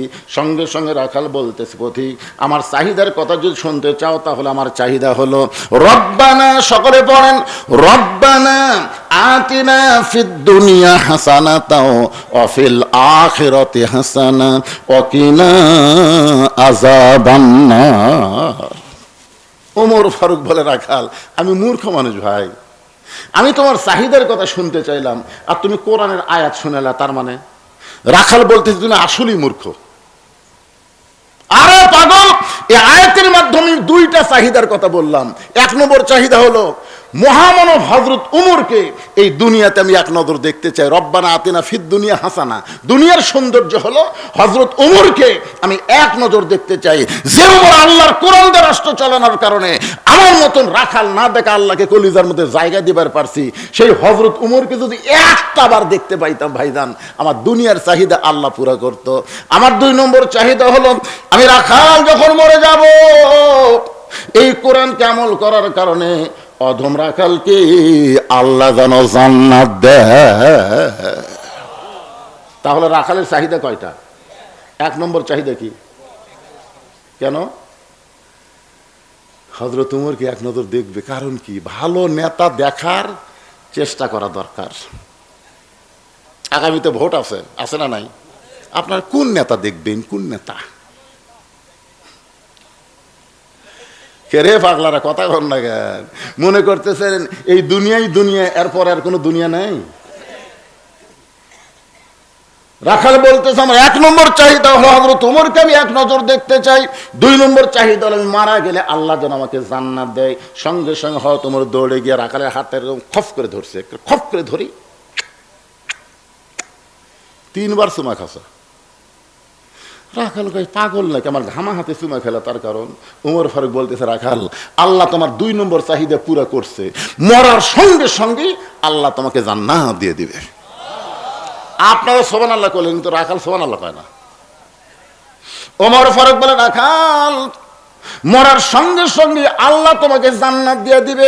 যে দুনিয়াতে আল্লাহর কোরআন অনুযায়ী চলবে, কোরআনকে মানবে, মরার সঙ্গে সঙ্গে আল্লাহ বলেছেন ইন্নাল্লাযীনা ক্বালু রাব্বুনাল্লাহু সুম্মা ইসতাকামু তাতানাজ্জালু আলাইহিমুল মালায়েকা আল্লা তাখাফু ওয়া লা তাহজানু ওয়া আবশিরু বিল জান্নাহ। এরপরও রাখাল সুবহানাল্লাহ কয় না। ওমর ফারুক বলে, রাখাল মরার সঙ্গে সঙ্গে আল্লাহ তোমাকে জান্নাত দিবে, সুবহানাল্লাহ কও। রাখাল বলতেছে মরার পরে আল্লাহ আমাকে জান্নাত দিবে, এই বাকি কথা সহজেই বলতেছে, কিন্তু হযরত উমরকে এক নজর দেখতে পাবো, এই কথা বলতে তোমার কোন জাকাত বাঁচে? আপনারা বলেন তো, একটা হলো নগদ, একটা হলো বাকি। উমরকে দেখা কি? কথা কয় না। উমরকে দেখা কি? ভালো নেতা দেখা কি? আর জান্নাত? আপনারা দুনিয়া ভালো না করে রব্বানা আতিনা ফিদ দুনিয়া হাসানা, দুনিয়া যদি ভালো না হয় তার আখিরাত কোনদিন ভালো হবে না। আর দুনিয়া ভালো করতে গেলে আল্লাহর কোরআনকে দেখা লাগবে। জোরে কোন কথা ঠিক কি না? আর আল্লাহর কোরআন অনুযায়ী কারা চলতে বলে, এই ধরনের নেতা আমাকে দেখার দরকার আছে না নাই? জোরে কোন আছে না নাই? মরিয়ে গেলে জান্নাত পাবো, এই বাকি কথা ভালোই বলতেছো, কিন্তু হযরত ওমরকে এক নজর দেখতে পাবো, এই নগদ কথা বলতে তোমার কোন জায়গাত বাজে? উমরের চোখ দিয়ে দর দর করে পানি আসতেছে, আল্লাহ আমি যে উমর, এই কথা আমি কম কি হবে, যে আমার তওবা পড়াছে, মুনাফিক করছে, ভণ্ড করছে, এখন যদি বলি ভাই আমি উমর রে, বলাও সারা, হাত ফেল করে মরাও সারা, জোরে কর কথা ঠিক কি না? আপনারা কি মনে করতেছেন উমর যে রাস্তা দিয়ে যায়, ওই রাস্তা দিয়ে শয়তান যায় না কয়দিন? আর সে উমর কি পড়াছে? মনে রাখেন তওবা পড়াছে, জোরে কান কি পড়াছে? মুনাফিক করছে, ভণ্ড করছে। এখন যদি বলে ভাই আমি উমর, বলাও সারা, রাখাল হাত ফেল করে মরাও সারা। উমর ফারুক যখন চিন্তায় পড়ে গেল, এমন সময় আল্লাহর কোরআন বলতেছে উদউ ইলা সাবিলি রাব্বিকা বিল হিকমা, ওমর তুমি যে ওমর এইটা ডাইরেক্ট না বলে হিকমতের সাথে বলো। ওমর ফারুক বলে রাখাল ভাই সত্যি যদি ওমরকে দেখতে চাও তাহলে ফজরের নামাজ তোমাকে সামনে কাতারে আদায় করা লাগবে। ফজরের নামাজ যদি সামনে কাতারে আদায় করো, মেহরাবের মধ্যে লক্ষ্য করে দেখবা যেই মানুষটা ইমামতি করতেছে ওই মানুষটি হলেন হযরত ওমর। এখন আপনারা বলেন আল্লাহর কোরআন দিয়ে যখন রাষ্ট্র চলবে তখন কিন্তু তিনি নেতা হওয়ার পারবেন না, নেতা হবার গেলে মসজিদের ইমাম হওয়া লাগবে। কথা না করলেও ঠিক, আপনারা যারা মুখ বন্ধ করে আছেন আল্লাহ বোবা করে মারবেন, একটু বোবা করে মারবেন। তিনি নেতা হওয়ার পারবেন না, নেতা হওয়ার গেলে আগে মসজিদের ইমাম হওয়া লাগবে। জোরে কারণ কথা কান না কেন ভাইজান, কি হওয়া লাগবে? উমরকে যদি দেখবার চাও সংসদ ভবনে যাও, উমরকে যদি দেখবার চাও গণভবনে যাও না, উমরকে যদি দেখবার চাও ফজরের নামাজ সামনে কাতারে পড়ো। সামনে কাতারে নামাজ পড়তে গিয়ে দেখবে যেই মানুষটা ইমামতি করতেছে ওই মানুষটি হলেন হযরত ওমর। রাখাল ছোট বাচ্চার মতন কান্দে। ফারুক বলে কান্দো কেন? বলে কান্দার কারণ হলো আমি বারান্দার নামাজ পড়ি, আমি মসজিদের ভিতরে কোনোদিন ঢোকার সাহস পাই না, কারণ মসজিদের মধ্যে দামি দামি সাহাবী, ওই দামি দামি সাহের মধ্যে আমি একটা সাধারণ রাখাল কেমনে যাই? ওমর ফারুক বলেন রাখাল মসজিদের মধ্যে দামি দামি আর তুমি কম দামি, এই কথা তোমাকে বুঝালো কে? আমি সিয়ারত বসে ওয়াজ করতেছি, আপনারা মাটির বসে ওয়াজ শুনতেছেন, আমি দামি আর আপনারা কম দামি, এই কথা আপনাকে বুঝালো কে? হাসরের ময়দানে দেখা যাবে অনেক বক্তার জিব্বাত আল্লাহ বশির দিয়ে টাইনে টাইনে জাহান্নামত নিয়ে যাবে, অনেক শ্রোতাকে আল্লাহ বিনা হিসাবে জান্নাত দিয়ে দিবে। কারণ কি জানেন? বক্তারা বকা উল্লেখ খালি বকে যাচ্ছে আর শ্রোতারা আমল করে জান্নাতি হয়ে যাচ্ছে। সুবহানাল্লাহ কন না কেন ভাইজান? তাহলে আমি সিয়ারত বসে আছি বলে আপনি ছাড়া, বুঝছেন, আপনি করছেন আমার কথা হচ্ছে, আমি চেয়ারে বসে আছি বলে আমি দামি আপনারা কম দামি এইটা না। কে দামি কে কম দামি এইটা বলেছেন আল্লাহ।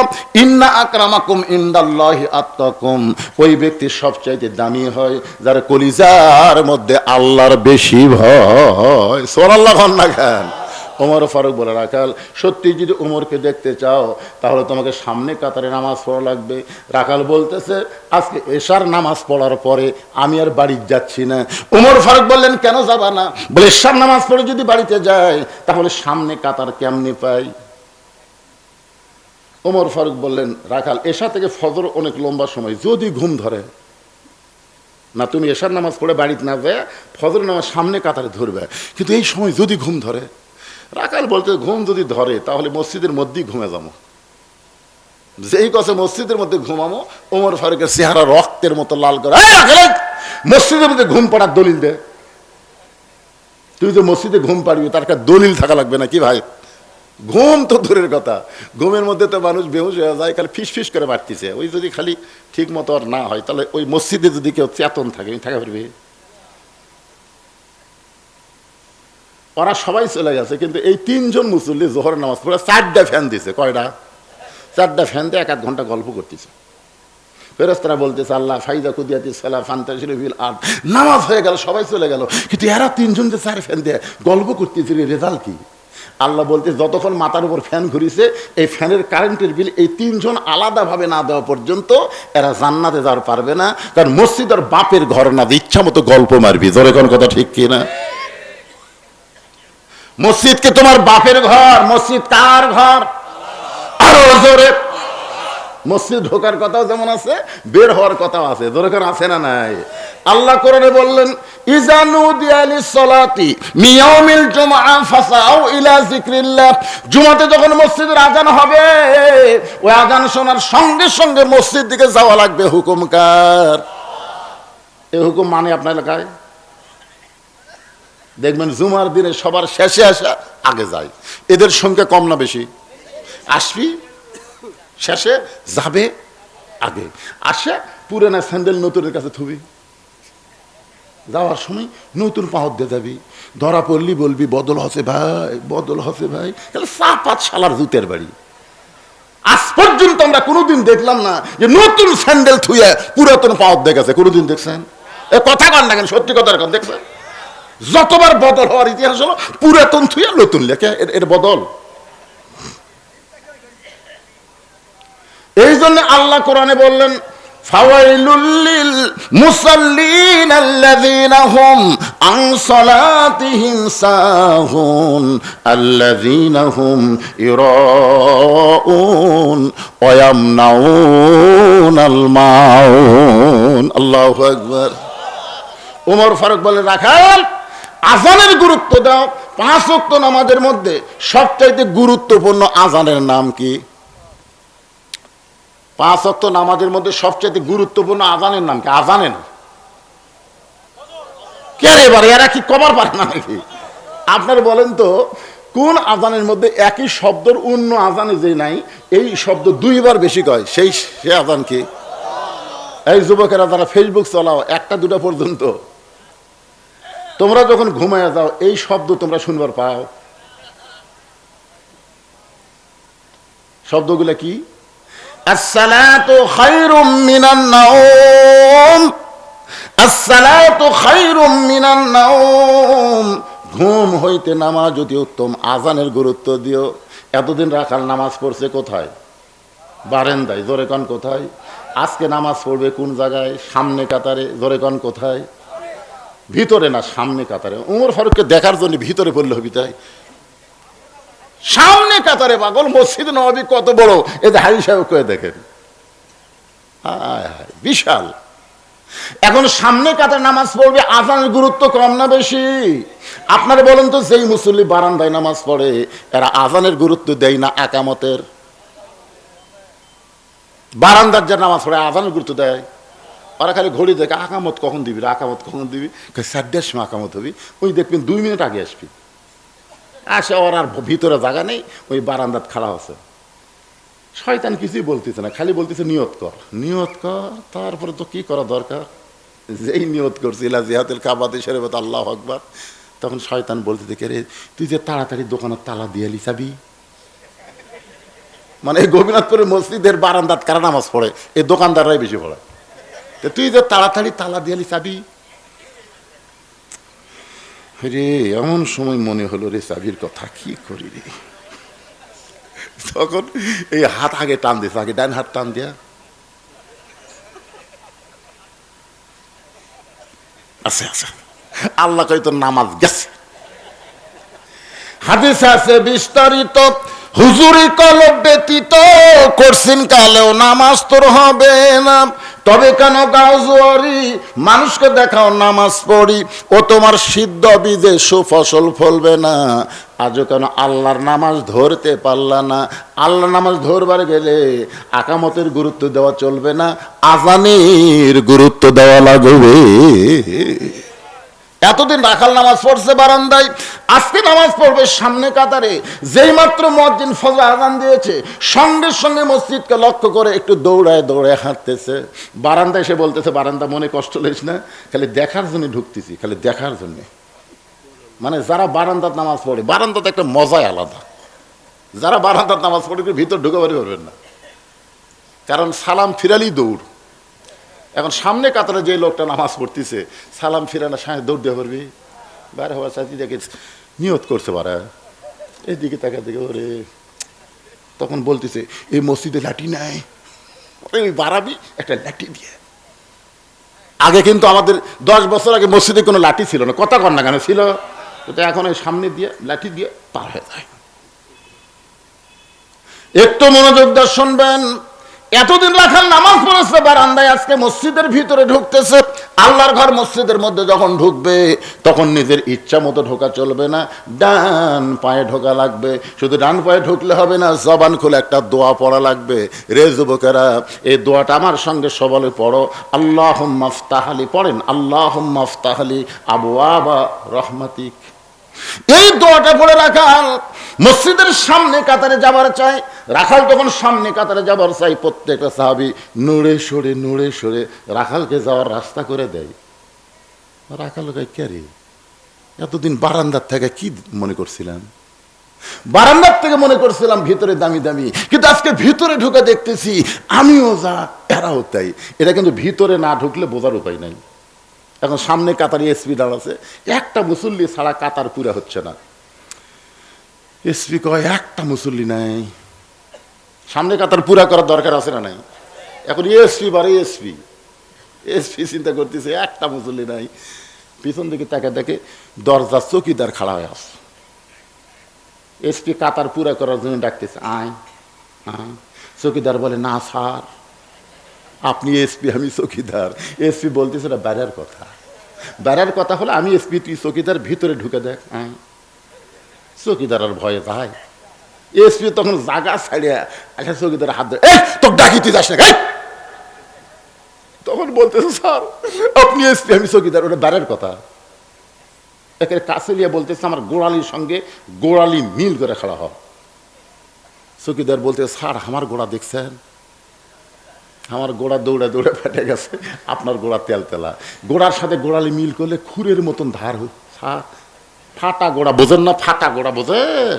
এই যে শীতকাল আসতেছে, স্বামী যদি গোড়া ফাটালে বইয়ের কাছে শোতে, আর ঘুমের মধ্যে যদি একবার ফাটা পাও বইয়ের পাও যায়, বউ ঘুমের থেকে চেতন পায়, বলবি মহারণা মাপ দিলাম, ল্যাপ পাল্টাও, এক লাপত চলবি না। এই জন্য আমি বলবো, শীতকালে রাত্রিবেলা স্বামী স্ত্রী ঘুমাবার গেলে হুন্না লিবাসুল্লাকুম ওয়া আনতুম লিবাসুল্লাহুন্না, এই আমল যদি করবার চান পায়ের গোড়া ভ্যাজলিন দেন, ভ্যাজলিন।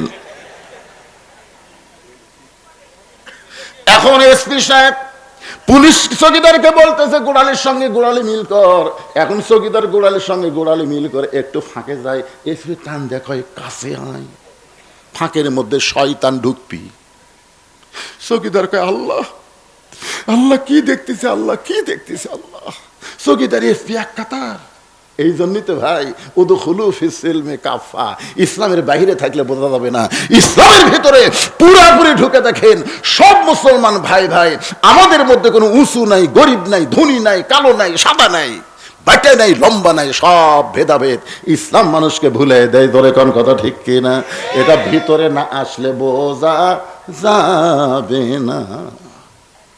রাখাল একেবারে যাইতে সামনে কাতারে গিয়া ফজরের নামাজের ফরজের আগে 2 রাকাত সুন্নতের গুরুত্ব কিন্তু অত্যন্ত বেশি। আপনারা জানেন ফজরের আগে যে 2 রাকাত সুন্নত আছে, এই 2 রাকাত সুন্নতের দাম কত? আসমান এবং দুনিয়া বিক্রি করলেও এই 2 রাকাত সুন্নতের সমান হবে না। রাখাল ফজরের 2 রাকাত সুন্নত নামাজ পড়ে চুপটি করে বসে আছে, খালি মনের মধ্যে ধারণা, আজকে প্রাণ ভরে দেখ মরে, যে আল্লাহর আইন চালু করার কারণে আমার মতন রাখাল না দেখা আল্লাহকে কলিজার মধ্যে পাইছি, সেই হযরত ওমরকে প্রাণ ভরে দেখব, এই নিয়ত করে রাখাল বসে আছে সামনে কাতারে। এমন সময় এক সাহাবী মসজিদের মধ্যে ঢুকে দেখে জায়গা নাই, মানে ওই সাহাবী যে জায়গায় নামাজ পড়ে ওই জায়গায় বসে আছে। ওই সাহাবীর নাম হলো ওসমান গনি। জোরে কার নাম কি? নাম শুনছেন? ওসমান গনি। চিন্তা করতেছে, আমার জায়গায় কে বসে আছে? আপনারা চিন্তা করেন তো, মসজিদে শুধু একজনের জায়গা দখল, শুধু ইমাম সাহেবের জায়গায় কেউ যাবার পারবে না, ঠিক কিনা বলেন? কিন্তু ওসমান গনি তো ইমাম না। কিন্তু ওসমান গনি কেন বলতেছে আমার জায়গায় কে বসে আছে? এ কেন বলার পিছনে কারণ হলো আল্লাহ নবী বলেছেন, আমি যখন ইমামতি করব, আমি বরাবর পিছনে যিনি দাঁড়াবে তার নাম হলো আবু বকর।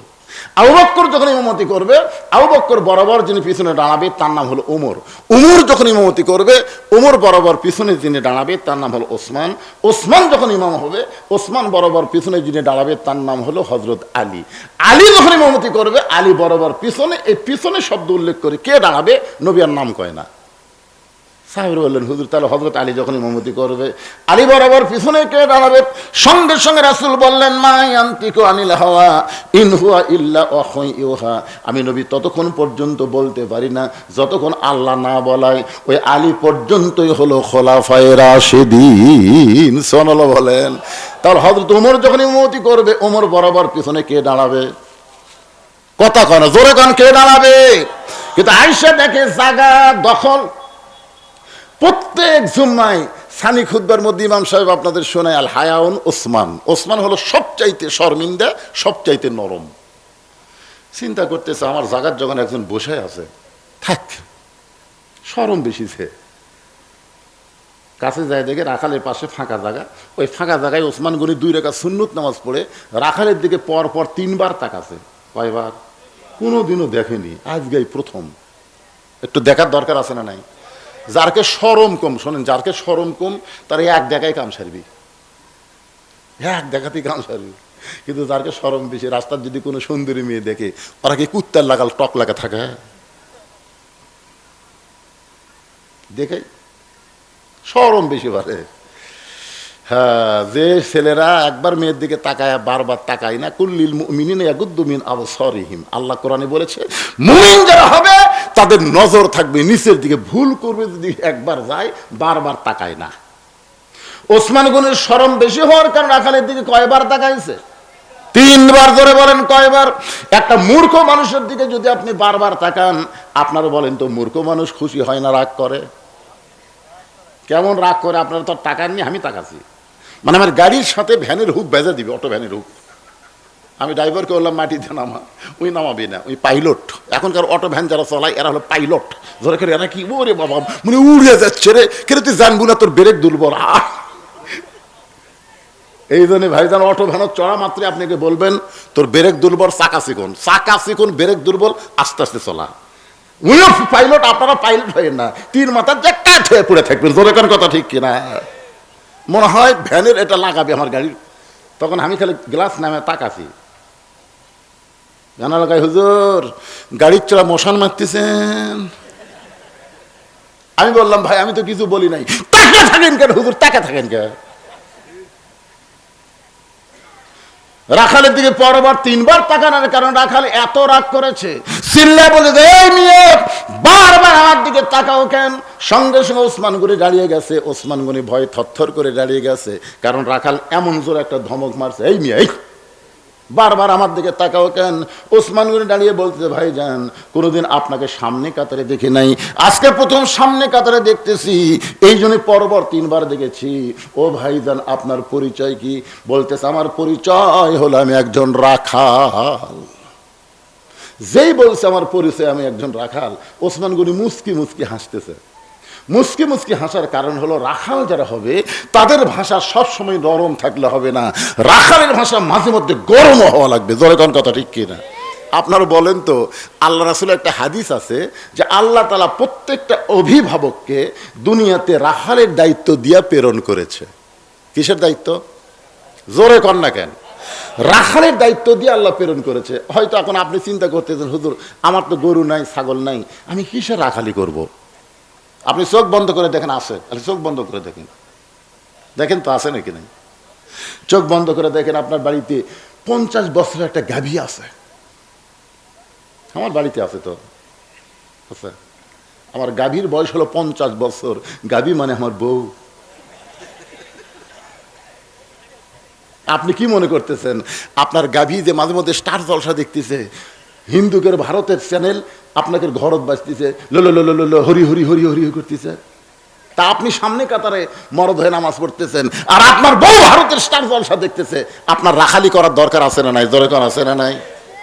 আপনি চোখ বন্ধ করে দেখেন, 22 বছরের একটা আইডিয়া আছে। 22 বছরের একটা আইডিয়া, আইডিয়া মানে হলো আপনার ছেলে, ছেলের বয়স হলো 22 বছর। আইডিয়া খালি গোটা পাড়া ঘরে। এই জন্য ধাপের হাটত কেউ যখন কুরবানি আড়ে কিনে, তখন একজন লোক লাগবে লাগবে, এই সুঁস আর দড়ি, চিকন দড়ি দেখছেন আপনারা, চিকন দড়ি আর সুঁচে লাগবে। কেউ যদি কয় লাগবে না, তো মরছু, আর এই লাকড়ের মধ্যে ঢুকে দিয়ে দড়ি এনে ওই দড়ির সাথে বান্ধা দিবি, ওইখানে মাথা লড়াবি কিন্তু দড়ি ছিঁড়বার পারবি না। ধরে কোন কথা ঠিক কিনা? একটু মনোযোগ দিবেন। 22 বছরের টাইডে আমার আপনার ছেলে সারাদিন খালি ঘুরে, এমন একটা মোবাইল হাতের মধ্যে নিছে, ওইটা নিয়ে সারাদিন ঘুরতেছে। আপনি বলেন তো 7 বছর থেকে আপনার ছেলেকে নামাজের কথা বলতে হবে, 10 বছর থেকে জোর করে নামাজ ধরার লাগবে, তাহলে আপনার রাখালি করার দরকার আছে না নাই? আপনার 17 বছরের একটা বকনা আছে, বকনা মানে হলো আপনার মেয়ে। আপনি বলেন তো আপনার মেয়েটা হাইল পরে কিলকিল করে গোটা গোপীনাথপুর ঘুরতেছে, বাবা হিসাবে আপনার মেয়ে রাখালি করার দরকার আছে না নাই? আল্লাহর নবী করেছেন। শোনেন আমার মায়েরা যারা পর্দার অন্তরে শোনেন, মা শোনেন, নবী ঘরের মধ্যে ঢুকে দেখে 9 বছরের ফাতেমা হাতের মধ্যে চুরি দিয়ে মুসকি মুসকি হাসতেছে। মাত্র 9 বছর, 9 বছরের ফাতেমা হাতের মধ্যে চুরি দিয়ে মুসকি মুসকি হাসতেছে। এই দৃশ্য দেখার পরে নবী আর ঘরের মধ্যে ঢুকলো না, নবী ঘর থেকে বাহিরে আসলো। ফাতেমা চমকে গেল, যে বাবা ঘরের মধ্যে গিয়ে আমাকে মা মা বলে আদর করে, আমার সেই বাবা কেন বাইরে যায়? বারান্দায় গিয়ে দেখে নবীর চোখ দিয়ে দর দর করে পানি পড়তেছে। আপনারা বলেন তো ফাতেমা আল্লাহ নবীকে ভালোবাসে কম না বেশি? বাবা শিশুকালে বইরা গেছে মা, গর্ভে থাকতে মরছে পিতা, চোখে দেখলেন না, কে করিবে লালন পালন, কে দিবে সান্ত্বনা, এই দুনিয়ার বড় এতিম নবী ছিলেন একজনা। ফাতেমা হাঁটু গেড়ে বলতেছে, বাবা আপনি ঘরের মধ্যে না গিয়া এই বারান্দার মধ্যে কেন কাঁদতেছেন? বাবা কি দুঃখ আপনার মনে? রাসূল বলেন, ফাতেমা যে দুনিয়াতে সাজবে মা, আল্লাহ তার আখিরাতের শ্বাস কমায়া দিবে। যেই মাত্র কইছে যে দুনিয়াতে সাজবে মা, আল্লাহ তার আখিরাতের শ্বাস কমায় দেবে, সঙ্গে সঙ্গে ফাতেমা হাতের 2টা চুরি খুলে মাটির ফাইলা দেয়। যেই চুরি ফাইলা দিছে, নবী দৌড়ে গিয়া চুরি 2টা করে জামার পকেটের মধ্যে ঢুকাই। ফাতেমা বললেন, বাবা যেই চুরি হাতে দেওয়ার কারণে আপনি ঘরের মধ্যে ঢুকলেন না, আমি সেই চুরি 2টা ফাইলা দিলাম, আপনি কেন পকেটের মধ্যে রাখলেন? রাসূল বলেন, ফাতেমা এই চুরি আমি যত্ন করে রাইখা দিব, একদিন শুধু চুরি না, তোর নাকে নাকফুল পরায় দিব, তোর কানে কানের দুল পরায় দিব, তোর গলায় মালা পরায় দিব। ফাতেমা বললেন, কবে কবে? আল্লাহর নবী বললেন, যেদিন তোমার বিবাহ হবে। ও ফাতেমা, মেয়েরা কেবলমাত্র একজন ব্যক্তির জন্য সাজতে পারবে, সেই ব্যক্তি হলো তার স্বামী। স্বামী ছাড়া অন্য কোনো পুরুষের জন্য নারীরা সাজতে পারবে না। তাহলে মেয়েরা কয়জন মরদের জন্য সাজবার পারবে? ধরে কোন কয়জন? তো বিয়ার আগে যে সাজা গুজে বেড়াচ্ছে, এর নিয়ত কি? তাহলে আপনার মেয়ের দিকে আপনার রাখালি করার দরকার আছে না নাই? ওসমান গনি চুপটি করে বসে বলতেছেন, ভাইজান কোনোদিন আপনাকে সামনে কাতারে দেখি নাই, আজকে প্রথম দেখতেছি। ভাইজান ভাইজান আপনার নিয়ত কি? রাখাল বলতেছে, দেখার জন্য যাচ্ছি। আবার কি নিয়ত?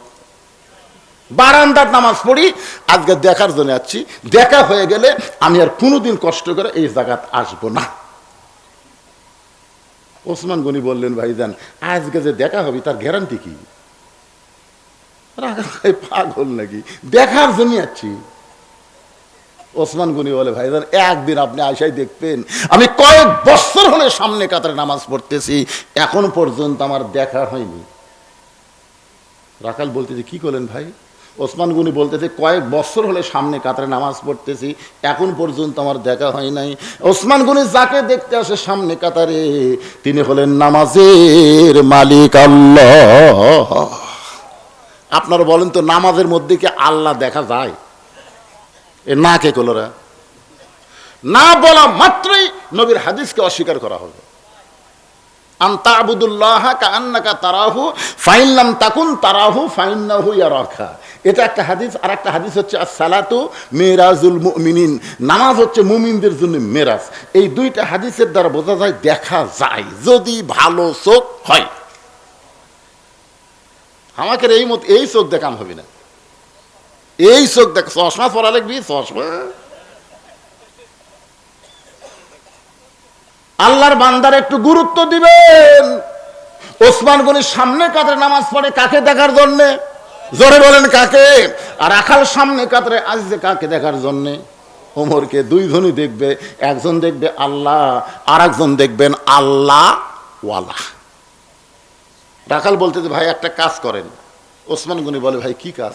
বলে, আপনার চোখের পাওয়ার হয়তো খারাপ, এই জন্য কয়েক বছর হলে সামনে কাতারে আসেন, দেখা হয় না, আপনি আমার হাত ধরেন। দেখেন রাখাল ওসমান গনিকে বলতেছে, আপনি আমার হাত ধরেন, আমি নিজেও দেখবো এবং আপনাকেও দেখা দিব। সঙ্গে সঙ্গে আল্লাহর কোরআন এসে বলতেছেন, ইয়া আইয়ুহাল্লাযীনা আমানুত্তাকুল্লাহা ওয়া কুনু মা'আস সাদিকিন। আল্লাহু আকবার কন না কেন? ওসমান গনির সামনে রাখাল যেই বলছে আমার হাত ধরেন, ওসমান গনির সামনে আল্লাহর কোরআন এসে বলতেছে, ওসমান, যারা আল্লাহকে বিশ্বাস স্থাপন করবে, আল্লাহর ভয় যদি কলিজার মধ্যে রাখতে চাও, তাহলে একজন সত্যবাদীর সাথী হও। ওসমান গনি মনে মনে চিন্তা করে, এই লোকটার যোগ্যতা এত বেশি যে নিজেও দেখবে আমাকেও দেখাবে, এই মনে করে বিশ্বাস করে হাত ধরছে। অকুনু মা'আস সাদিকিন, সত্যবাদীর সাথী হওয়ার কথা কে বলছে?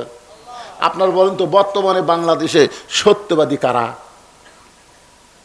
কোরআনের হক কথা বলে যারা। কথা কন না কেন ভাই রে, কথা কন না কেন? এ বাপ দাদার কিচ্ছা কাহিনী কয়, এরা সত্যবাদী নয়। কোরআনের আয়াত তেলাওয়াত করার পরে হাফেজ সাহেবরা কি বলে? সাদাকাল্লাহুল আলিয়্যুল আযীম। তার মানে বোঝা গেল আল্লাহর কোরআনের চাইতে সত্য কথাই দুনিয়া তার কিছু নাই। জোরে কোন ঠিক কিনা ভাইজান? আজকে হাদিসের মধ্যে জালিয়াতি শুরু হয়েছে। হাদিস নয়, হাদিস হিসেবে বক্তারা ওয়াজ করতেছে। এই জন্য হাদিসের মধ্যেও জালিয়াতি আছে। একটা বই পাওয়া যায় হাদিসের নামে জালিয়াতি, কিন্তু কোরআনের নামে জালিয়াতি এরকম কোনো বই আছে? কারণ হাদিসের হেফাজত আল্লাহ করবে না, আর কোরআনের হেফাজত স্বয়ং আল্লাহ করবে। ইন্না নাহনু নাযালনা যিকরা ওয়া ইন্না লাহু লাহাফিজুন। এই কোরআন হেফাজতের দায়িত্ব কার? কেউ যদি কোরআনের মধ্যে কম বেশি করবার চাই পারবি? হ্যাঁ, সেই কোরআন হলো সবচাইতে সত্য। এবার ওসমান গনি রাখালের হাতটা ধরে বসে আছে, মনে মনে চিন্তা করতেছে, আল্লাহ, নিজের যোগ্যতাই তোমাকে দেখতে পাই নাই, আজকে এমন একজন বান্দা পাইছি, সে নিজেও দেখবে এবং আমাকেও দেখায় দিবে। কিছুক্ষণ পরে যখন জামাতের সময়, জোরে কান কিসের সময়? যখন নামাজে ফজরের জামাতের সময় হয়েছে, এমন সময় মুয়াজ্জিন আকামত দেওয়া শুরু করছে। আকামত যখন দিবে তখন কিন্তু আর বসে থাকা যাবে না, কারণ আকামতের মধ্যেই বলা হচ্ছে, আকামত শব্দের অর্থ কি? আকামত শব্দের অর্থ হলো আকামত। একেবারে আকামত মানে বলছেন না, আকামত মানে খাড়া হওয়া রে, দাঁড়ান লাগবি, দাঁড়ান লাগবি, দাঁড়ান লাগবি, চেয়ারত বসে থাকা যাবি না তো। আকামত দিচ্ছে, তাও চেয়ারত বসে আছে। ফেরেশতা কয়, আল্লাহ, ই হাঁটে হাঁটে আলো, এই মসজিদে হাঁটে হাঁটে আলো। হাঁটে হাঁটা মানে কি? বসে থাকা? আচ্ছা না, হাঁটে হাঁটে। কথা কর না কেন ভাই? এই যে গোপীনাথপুর বাজার করলো, 10 কেজি ব্যাগ নিয়ে গোটা বাজার ঘুরলো। বাজার করা শেষ হলে ভ্যানালে বলতে, চাচা চলেন বাড়ির যাই। ভ্যানত চড়েন, 10 টাকার দাম আছে বা হেঁটেই যাবো। ভ্যানালা 10 টাকা না দিয়ে হেঁটে হেঁটে বাড়িতে এলো। সবই হেঁটে হেঁটে করলো, আর মসজিদের মধ্যে ঢুকেই বসলো। কি? ওসমান গনি রাখালের হাতটা ধরে বসে আছে। যেই মাত্র আকামত শুরু করছে, সঙ্গে সঙ্গে রাখাল ওসমান গনি দুইজনে দাঁড়াইছে। আকামতের মধ্যে একটা শব্দ আছে যেটা আযানের মধ্যে নাই, একই শব্দ দুইবার বেশি কয়। সেই শব্দটা হলো কদ কামাতিস সালাহ। কদ কামাতিস সালাহ। ওমর ফারুক মেহরাবের মধ্যে ঢুকছে। যখন মুয়াজ্জিন আকামত দেওয়া শুরু করেছে, ওমর ফারুক মেহরাবের মধ্যে ঢুকেছে। ওসমান গনি রাখালের হাতটা ধরে আছে, ওসমান গনি রাখালের হাতটা ধরে আছে, আর রাখাল খালি বারবার খালি দেখতেছে, কে রে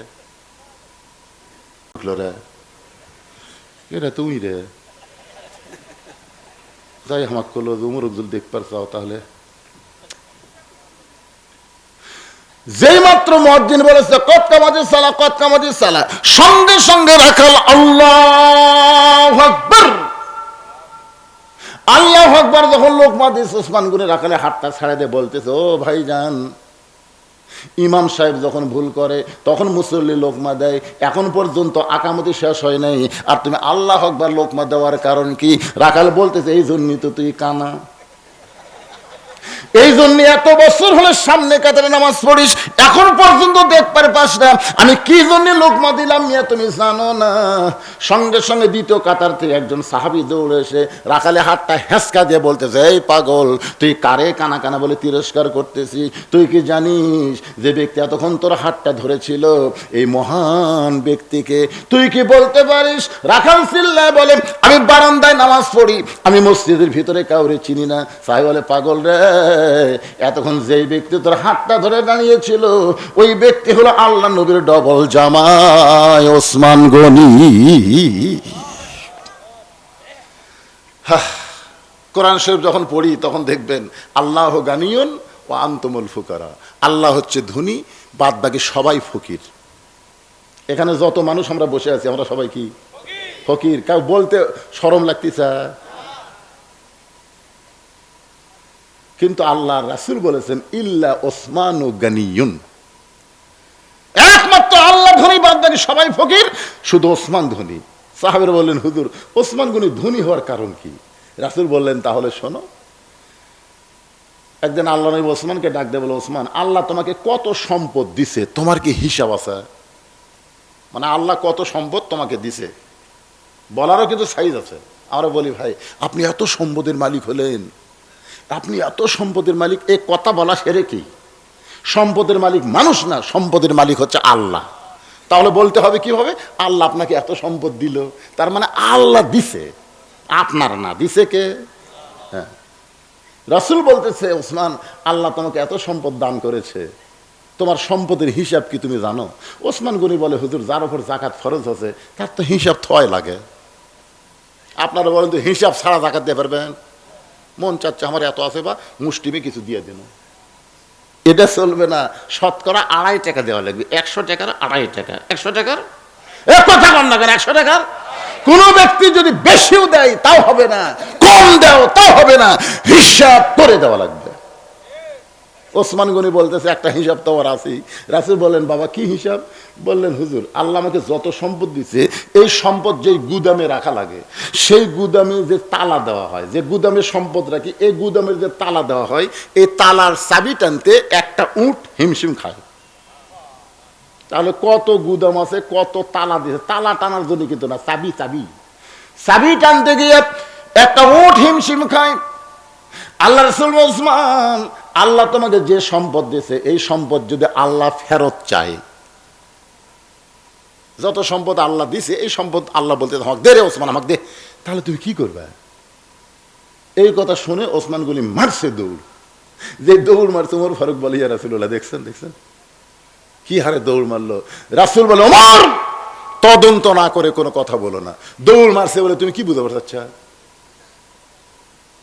ওই না দেওয়ার ভয়ে দৌড় মারছে না কি জন্য দৌড় মারছে কিছুক্ষণ পরই দেখতে। ওমর ফারুক বলল হারে নিজের চোখে দেখলাম যে হারে দৌড় মারলো, ই ফেরত আসবি। কিছুক্ষণ পর ওসমান গনি যেই উট চাবি টানে ওই উটের দড়ি ধরে এনে রাসূলের হাতে দিয়ে জমা দিয়ে বলতেছি ইয়া রাসূলুল্লাহ শুধু সম্পদ না, সম্পদ যে গুদামের আছে সেই গুদাম সহ সম্পদ সহ তালা সহ চাবি সহ এই উটটাও আমি আল্লাহ দিয়ে দিলাম। মানে যা আছে উট সহ আমি আল্লাহ দিয়ে দিলাম। রাসূল ওসমান তোমার যে কিছুই থাকলো না, তুমি সবই যে আল্লাহ দিলে, তোমার থাকলো কি? ওসমান গনি বলতেছে আমার আল্লাহ আর রাসূল থাকলেই যথেষ্ট। সঙ্গে সঙ্গে নবী আসমানের দিকে তাকায় বলে আল্লাহ যে ওসমান তুমি আর আমি ছাড়া কিছুই বোঝো না, সব সম্পদ আল্লাহ তোমাকে দিবার চাই, তুমি আল্লাহ ওসমানকে কি দিবা? আল্লাহ বলতেছে আমার গানি ডিগ্রি আমি ওসমান রে দিয়া দিলাম। লিল্লাহি তাকবীর। আচ্ছা এই যে ইবতেদায়ী মাদ্রাসার জন্য মাহফিল, এর জন্য কি কোনো টাকা আদায় করা লাগবে? তাহলে ওসমান গুনির মতন আল্লাহ সম্পদ দিছে, পকেটের থেকে বের করে ব্যাগের মধ্যে আদায় হবে 2-3 মিনিট, বেশিক্ষণ না। এই মাহফিল কমিটির লোকজন কোথায় রে? এরা কেমন হয় খেয়ালই নেই। কে রে পাগলারা 9:30টার সময় বক্তা একটু দিলে তোমাকে খেয়াল করা লাগবে এখন 11:30 বাজতেছে, কি 12টা আর ওয়াজ কয়টা পর্যন্ত চলবি সেটা ভিন্ন কথা। আমি কি বলছি ওয়াজ শেষ? ওয়াজ শেষ আছে, কিন্তু 2 ঘন্টা পরে অনেক বক্তারা তেজে তাই সেই কিছু ওয়াজ করে দেও ভাই দেও ভাই, আমি দেও ভাই আগেই কই দিই। মাত্র 2 থেকে 3 মিনিট আপনার কাছে ব্যাগ যাবে, রুমাল যাবে, আল্লাহর রাস্তায় ওসমান গনির সঙ্গে জান্নাতে যাওয়ার আশায় দান করবেন। এই ব্যাগ পার্টিরা কোথায়? একজন এখন উঠবেন না, আর কলজা ভরে গেছে। এই যে 2 ঘন্টা কথা বলতেছি, রাত 11:30 বাজলো, আপনারা শুনতেইছেন, মনেই হচ্ছে না রাত 11:30 বাজলো। এখন দানের কথা শুনে লাভ দিয়ে উঠে বাড়িতে যাবেন, তা যাবেন না ভাই, বসে থাকেন, দেখেন আল্লাহর বান্দারা দান করবে। এই নবীর এতিম মাদ্রাসায়, ইবতেদায়ী মাদ্রাসা মানে কি এতিম, এই মাদ্রাসায় টাকা না থাকার কারণে অনেক মাদ্রাসা বন্ধ হয়ে যায়। নতুন উদ্যম এটা চালু হবে, এই জন্যে আল্লাহর এই নবীর মাদ্রাসায় আল্লাহর একজন বান্দা নগদ 1000 টাকা, আবার 2টা কোরআন শরীফ। সে খুব অসুস্থ, দোয়া চাই, ছেলেমেয়েরা বাড়ির সকলের জন্য দোয়া চাই। আমরা দোয়া করি আল্লাহ এই দানের ওসিলায় তাদের সকলকে পুরাপুরি সুস্থতা দান করেন। জোরে কান আমিন, জোরে বলে আল্লাহুম্মা আমিন। কেরে এক ব্যাগলে নামলো, কেরে ওই সাইড থেকে ওই দরজার দিকে যা, ওই বাচ্চা ডানাছে, ওই দিকেও ডানাছে। হ্যাঁ, সবাই দিয়ে দেন বাবা, 10, 20, 50, 100 টাকা জীবনের শেষ দান মনে করে দিয়ে দিবেন। কত হলে কত টাকা পয়সা কত দিকে চইলা যায়, আল্লাহর নবীর ঘরে দান করিলে এটা দুনিয়া এবং আখেরাতে। একজন লোক যদি উঠে অন্যদিকে যান, ওর দেখার দিকে যে কয়টা লোক উঠবি, সমস্ত লোক ওটার পাপ আল্লাহর কান্দর দিবে। যে ওয়াজ শোনার সময় তোরা উঠিস নাই, টাকা দেওয়ার সময় উঠতেছিস কেন? আপনাকে বলা হচ্ছে 10,000 টাকা দেন, 20,000 টাকা দেন, মনে যা চাই ওই ব্যাগের মধ্যে দিয়ে দিবেন, যার মনে যা চাই আল্লাহর রাস্তায় দিয়ে দিবেন। এবং বিশ্বাস করবেন, হতে পারে এই দান আপনার জীবনের শেষ দান। কি কোন হতে পারে কি পারে না? এখান থেকে বাড়ি যাওয়ার গ্যারান্টি যদি নাই, তো পকেট করে টাকা নিয়ে কোথায় যাবেন ভাই? দেন 10, 20, 50, 100 টাকা আল্লাহর রাস্তায় দিয়ে দেন।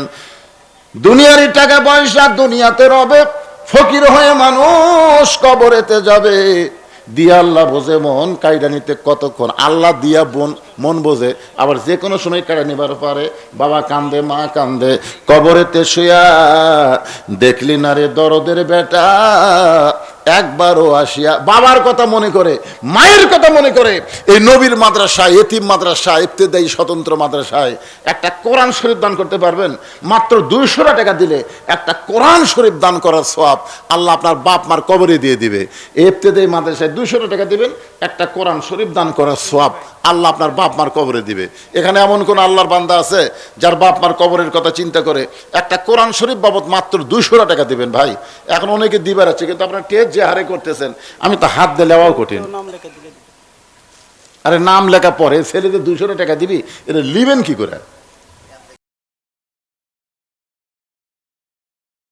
কোরআন হাদিস পড়ে যতটুকু আপনারা পেয়েছেন, একমাত্র বান্দা ছাড়া অন্য কেউ জান্নাতে যাবার পারবে না। এ কারণে আল্লাহ বলেছেন, ফাদখুলি ফি ইবাদি ওয়াদখুলি জান্নাতি।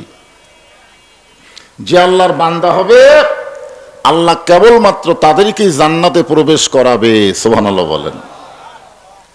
এই বান্দা 2টা দলের মধ্যে হবে। আল্লাহ কোরআনে বলেছেন, অমা খলাকতুল জিন্না ওয়াল ইনসা ইল্লা লিয়াবুদুন।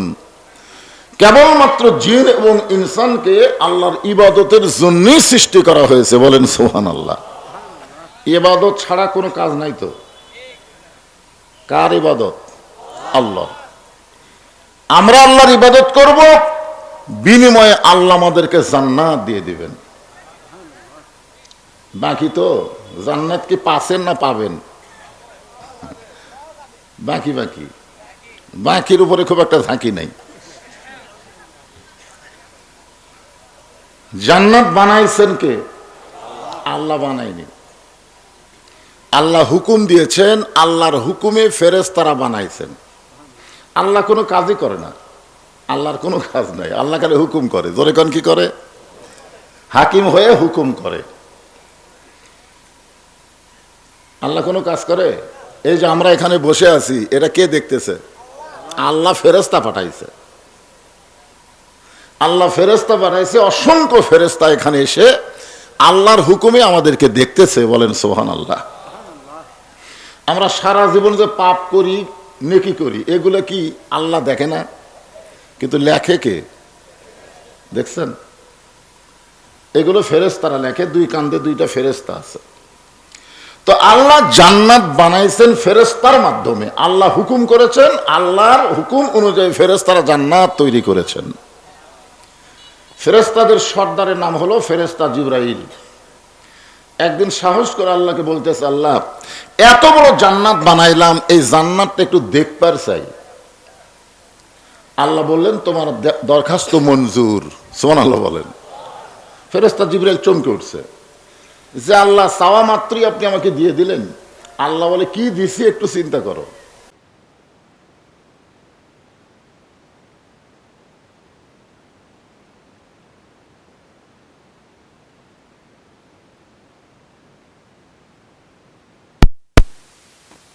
সদল হন, এই মিডিয়ার মাধ্যমে জানায় দাও, ত্যাগী নেতা ছাড়া বিএমপি যদি কাউরে মনোনয়ন দেয়, ওই এমপি হওয়া বড় কঠিন হবে। জোরে কোন কথা হে।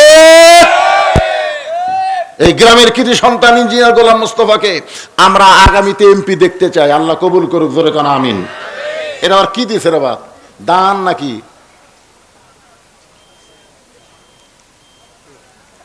ফতুয়া নাকি রে বা? মসজিদে জায়নামাজ বিছানো থাকা সত্ত্বেও বাড়ি থেকে জায়নামাজ এনে তার উপর বিছিয়ে নামাজ পড়া কি ঠিক হবে? মাকরুহ হবে। একটা জায়নামাজ আছে, আবার আপনি জায়নামাজ পড়া লাগবে কেন? অন্য জায়গায় হলে পড়া লাগবে, কারণ অন্য জায়গায় পাকের ব্যাপারে সন্দেহ থাকে, কিন্তু মসজিদে পাকের ব্যাপারে কোনো সন্দেহ আছে? কথা কোন শোনো, সন্দেহ নাই। মহিলাদের প্যান্ডেলও কালেকশন হচ্ছে। কে কালেকশন করবে? মরদ মানুষ? আচ্ছা ঠিক আছে। আবার সেই জায়নামাজ নামাজ শেষ করে উঠিয়ে নিয়ে যাওয়ার সময় মসজিদের অনেকেই নামাজ পড়তে থাকা অবস্থায় মসজিদের ভিতর বিকট শব্দ। জায়নামাজ দ্বারা কি ঠিক হবে?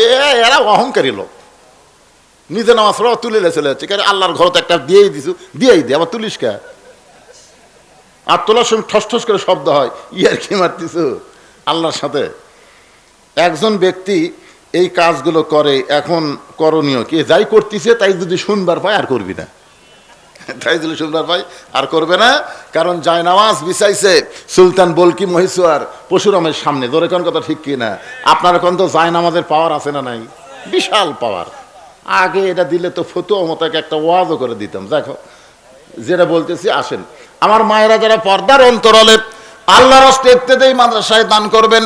এখন যেই কথাটা বলতেছিলাম, ওসমান গনি যেই মাত্র সাহাবী বলতেছে, রাখাল যাকে তুমি তিরস্কার করে কানা কানা বলতেছো, এই মহামানবকে তুমি চিনো?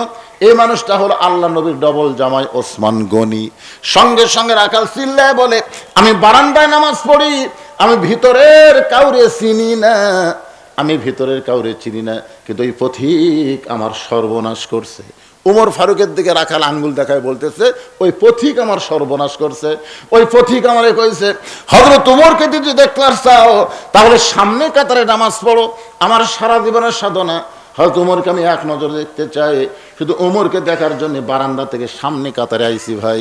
কিন্তু উমরের জায়গায় যদি ওই পথিককেই আমি আবার মেহরাবের মধ্যে দেখতে পাই, তাহলে তোমরাই বলো লোকমা দেওয়া ছাড়া তোমার উপায় নাই। আমি আল্লাহ আকবার লোকমা দিব, ওই প্রতীককে মেহরাব থেকে বের করে ওই জায়গায় হযরত ওমরকে আমি এক নজর দেখতে চাই। হাজার হাজার সাহাবীরা কান্দে। মসজিদ নববীর মধ্যে সমস্ত সাহাবী যখন কাঁদতেছে, রাখাল চিল্লায় বলে, আল্লাহ বারান্দায় নামাজ পড়া ভালো, এই ভিতরে কেন কান্দা কান্দি শুরু হয়ে গেল? ওসমান গনি বলে, রাখাল ভাই ভিতরে কান্দার কারণ হলো তুমি ধরে পথিক পথিক বলতেছো, তিনি হলেন হযরত ওমর। গাছের গোড়া কাটলে গাছটা যেমন পড়ে যায়, রাখাল তেমনি পড়ে গেলেন মেহরাবের ভিতরে। কাটা মুরগির মতন ছটফট করে কান্দার বলে, আমিরুল মুমিনিন, আমি আপনাকে তওবা পড়াইছি, আমি আপনাকে মুনাফিক কইছি, আমি আপনাকে ভণ্ড কইছি, এত কথা বলেছ আমির, অধম রাখালকে আপনি কিছুই বলেন নাই। এই কথা বারবার বলে যখন রাখাল কাঁদতেছে, এমন সময় হযরত ওমর এক টানে রাখালকে তুলে বুকের সঙ্গে জাপটে ধরে কপালে একটা চুমা খায়। সমস্ত মুসল্লি সাহাবারা চিল্লায় বলে, আমিরুল মুমিনিন, যে রাখাল বলতেছে আমি আপনাকে তওবা পড়াইছি, আমি আপনাকে মুনাফিক কইছি, আমি আপনাকে ভণ্ড কইছি, সেই মানুষটা বুকের মধ্যে নিয়ে কপালে চুমা দিয়ে আপনি কি বুঝাবার চান? ওমর ফারুক বলে, রাখাল ভাই তোমার এত কথা হজম করার পিছনে কারণ হলো আমি তোমাকে দেখি নাই, তোমার ভিতরে আমি আল্লাহর কোরআন দেখতে পাই। কোরআন শুধু ওয়াজ শোনার কোনো কিতাব না, কোরআন শুধু বক্তৃতার কোনো কিতাব না, কোরআন মোতাবেক জীবন চলানোর কিতাবের নামই হলো কোরআন। এই জন্য আল্লাহ বলেছেন অনুনাজ্জিলু মিনাল কোরআনি মা হুয়া শিফাউ ওয়া রাহমাতুল লিল মুমিনিন। এর স্লোগান হলো সব সমস্যার সমাধান দিতে পারে আল কোরআন। সব সমস্যার সমাধান আল কোরআনের আলো। ঘরে ঘরে না, আল কোরআনের আলো আপনারা বলবেন জায়গা মতো জালো। আল কোরআনের আলো, এই জায়গা মতো মানে সব জায়গায়, কোন জায়গা বাদ দেওয়া যাবে না, সব জায়গায় আল্লাহর কোরআনের আলোর দরকার আছে না না। আল্লাহ আজকের এই গোপীনাথপুর পুরোপাড়ার ইত্যাদি মাদ্রাসার কল্পে মাহফিলকে আল্লাহ তুমি কবুল করে নাও। গ্রামের মধ্যে একটা শোকের ছায়া, কারণ ইঞ্জিনিয়ার গোলাম মোস্তফা সাহেব যদি আজকে নমিনেশন পেত, গোটা গ্রাম আনন্দে উদ্দোলিত হতো। যেরকম কথা ঠিক কিনা? গ্রামের সন্তান, এটা আমি জানি, ঢোকা পাওয়া দেওয়ার পর থেকে বুঝতে পারছি কেমন যেন একটা শোকের ছায়া। শোক থাকবে না ইনশাল্লাহ। শোককে আল্লাহ শক্তিতে এবং ধৈর্যের মাধ্যমে পুরস্কারে বিবেচিত করুন। জোরে কন আমিন। আল্লাহ পারে কি পারে না? জোরে কন। তো ইজ্জমান তাশা অতুজিল্লু মান তাশা বিয়াদিকাল খাইর ইন্নাকা আলা কুল্লি শাইইন কাদির। সম্মান দেওয়ার মালিককে, অপমান করার মালিককে, ভালো মন্দর মালিককে, সমস্ত ক্ষমতার মালিককে আমার আল্লাহ তাআলা এই গ্রামের সন্তানকে আবার 2008 সালের মতন সসম্মানিত করুক। জোরে কোন আল্লাহুম্মা আমিন। এখন ভাইজান দোয়া করা হবে, যিনি যেখানে আছেন আল্লাহর রাস্তায় বসবেন। সকলকে বসার অনুরোধ করে ইস্তিগফার পড়তে যাস। আস্তাগফিরুল্লাহ রব্বি মিন কুল্লি জামবি ওয়া তুবু ইলাইহি। আস্তাগফিরুল্লাহ রব্বি মিন কুল্লি জামবি ওয়া তুবু ইলাইহি। আমার ডিসেম্বর মাসের 2 তারিখ এই গোপীনাথপুরের মতে আর একটা হিন্দু নাম হরি সারা। জোরে এখন কি সারা? এই এলাকাত কালে হিন্দু নয় বেশি ওরা। হ্যাঁ, আরে আগামী কালের কথা বলতেছি না তো। 2 তারিখ ডিসেম্বর মাসের 2 তারিখে আল্লাহ যদি হায়াতে রাখে আবার দেখা হবে কোথায়? কোথায়? আল্লাহ তাআলা বক্তা এবং শ্রোতাকে হায়াতের দান করুক, সবাইকে কবুল করুক। সকলে বলে আল্লাহুম্মা আমিন। দোয়া করে দিলাম। আল্লাহুম্মা আমিন। আল্লাহুম্মা আনতাস সালাম ওয়া মিনকাস সালাম তাবারাকতা ইয়া যাল জালালি ওয়াল ইকরাম। আয় আল্লাহ তাআলা, তোমার বান্দারা সেই মাগরিবের নামাজের পর থেকে এই গভীর রাত পর্যন্ত জান্নাতের বাগানে বসে বসে আলোচনা শোনার শেষে আমি গুনাহগারের সঙ্গে রহমতের দরজায় ফকির হয়ে দোখানা হাত তুলেছে। মেহেরবানি করে আজকের মাহফিল আমাদের সকলের হেদায়েতের জন্যে, নাজাতের জন্যে, জান্নাতের জন্যে কবুল করো। এই মাহফিলের শুরু থেকে শেষ পর্যন্ত যত আলোচনা হয়েছে আল্লাহ, এর মধ্যে যদি ত্রুটি হয়, ভুল হয়, মাফ করে দিও। এর যা হাদিয়া মঞ্জুর করো। সোনার মদিনায় নবী পাকের রওজা মোবারকে আল্লাহ তুমি কবুল করে নিও। তামাম আম্বিয়াই কেরাম, আসহাবে কেরাম, তাবেনী কেরাম, তাবা তাবেনী কেরাম, তামাম পৃথিবীর মাটির নিচে যত মুমিন মুমিনা আছে আল্লাহ সকলের আরওয়াহ পরে হাদিয়া কবুল করো। আল্লাহ আমরা যারা হাত তুলেছি, আমাদের মধ্যে জনম দুঃখনী মা যাদের কবরের ঘরে এতিম হয়ে গেছে আল্লাহ, মেহেরবানি করে মায়ের কবরকে জান্নাতের টুকরা বানায় দাও। বাবার বাড়ি ঘর সবই আছে, আমাদের এতিম করে থুইয়া নিজে এতিম হইয়া যাদের বাবা কবরে চলে গেছে আল্লাহ, মেহেরবানি করে বাবার কবরকে জান্নাতের টুকরা বানায় দাও। আল্লাহ এই মাদ্রাসাকে কিয়ামত পর্যন্ত কবুল করো। এই মাদ্রাসার প্রতিষ্ঠাতা আমাদের সঙ্গে হাত তুলেছে আল্লাহ, তার মনের মধ্যে কত কষ্ট। জায়গা দিলাম, মাদ্রাসা হলো, তারপরও মাদ্রাসা চলতেছে না। তার মনের সব কষ্ট দূর করার জন্যে আবার মাদ্রাসাকে পুরা আল্লাহ চালু রেখে দাও। আল্লাহ এই গ্রামের সন্তান ইঞ্জিনিয়ার গোলাম মোস্তফাকে আল্লাহ তুমি কবুল করে নাও। আজকের মাহফিলের সম্মানিত সভাপতিকে আল্লাহ তুমি কবুল করো। আজকের মাহফিলের সম্মানিত সভাপতি ইমাম সাহেবদের আল্লাহ কবুল করো। যাদের মাথায় পাগড়ি পরানো হলো আল্লাহ, দুনিয়াতে যেমন সম্মান দিলা, আখিরাতের আদালতে তেমন সম্মান তাদের দিও। আল্লাহ যেই মাহফিল থেকে ইমামদের সম্মানিত করা হয়েছে আল্লাহ, এই মাহফিলের কমিটিকে আল্লাহ তুমি পুরোপুরি সম্মানিত করো আল্লাহ। প্রতি বছর এমন করে একটা মাহফিল যেন করতে পারে, এমন ইমানি শক্তি এদেরকে দান করে দাও। আমার মা বোনেরা পর্দায় বসে বসে আর শুনেছে, আবেদা সালিহা পর্দানিশি কবুল করে মা ফাতেমার চরিত্র দান করো আল্লাহ। আমি অসুস্থ, আমার মতো অসুস্থ হয়ে যারা হাত তুলেছে আল্লাহ, সবাইকে সুস্থতার নিয়ামত দান করো। নগদে বাকিতে যিনি যা দান করেছেন আল্লাহ, এই দানগুলোকে মাদ্রাসার ওসিলাই, মাহফিল ওসিলাই তুমি জান্নাতের জন্য কবুল করে নাও আল্লাহ। গোটা বিশ্বের মুসলমানকে আল্লাহ তুমি হেফাজত করো, আর বাংলাদেশের প্রতি আল্লাহ তুমি খাস রহমত করো। বিশেষ করে গোপীনাথপুর এলাকার উপরে রহমত বরকতের দরজা আল্লাহ তুমি খুলে দাও। সুবহানা রাব্বিকা রাব্বিল ইজ্জাতি আম্মা ইয়াসিফুন ওয়া সালামুন আলাল মুরসালিন ওয়াজাল আখিরাতি কালিমাতুন ইনদাল মাউতি। সকলে পড়েন লা ইলাহা ইল্লাল্লাহু মুহাম্মাদুর রাসূলুল্লাহ সাল্লাল্লাহু আলাইহি ওয়াসাল্লাম।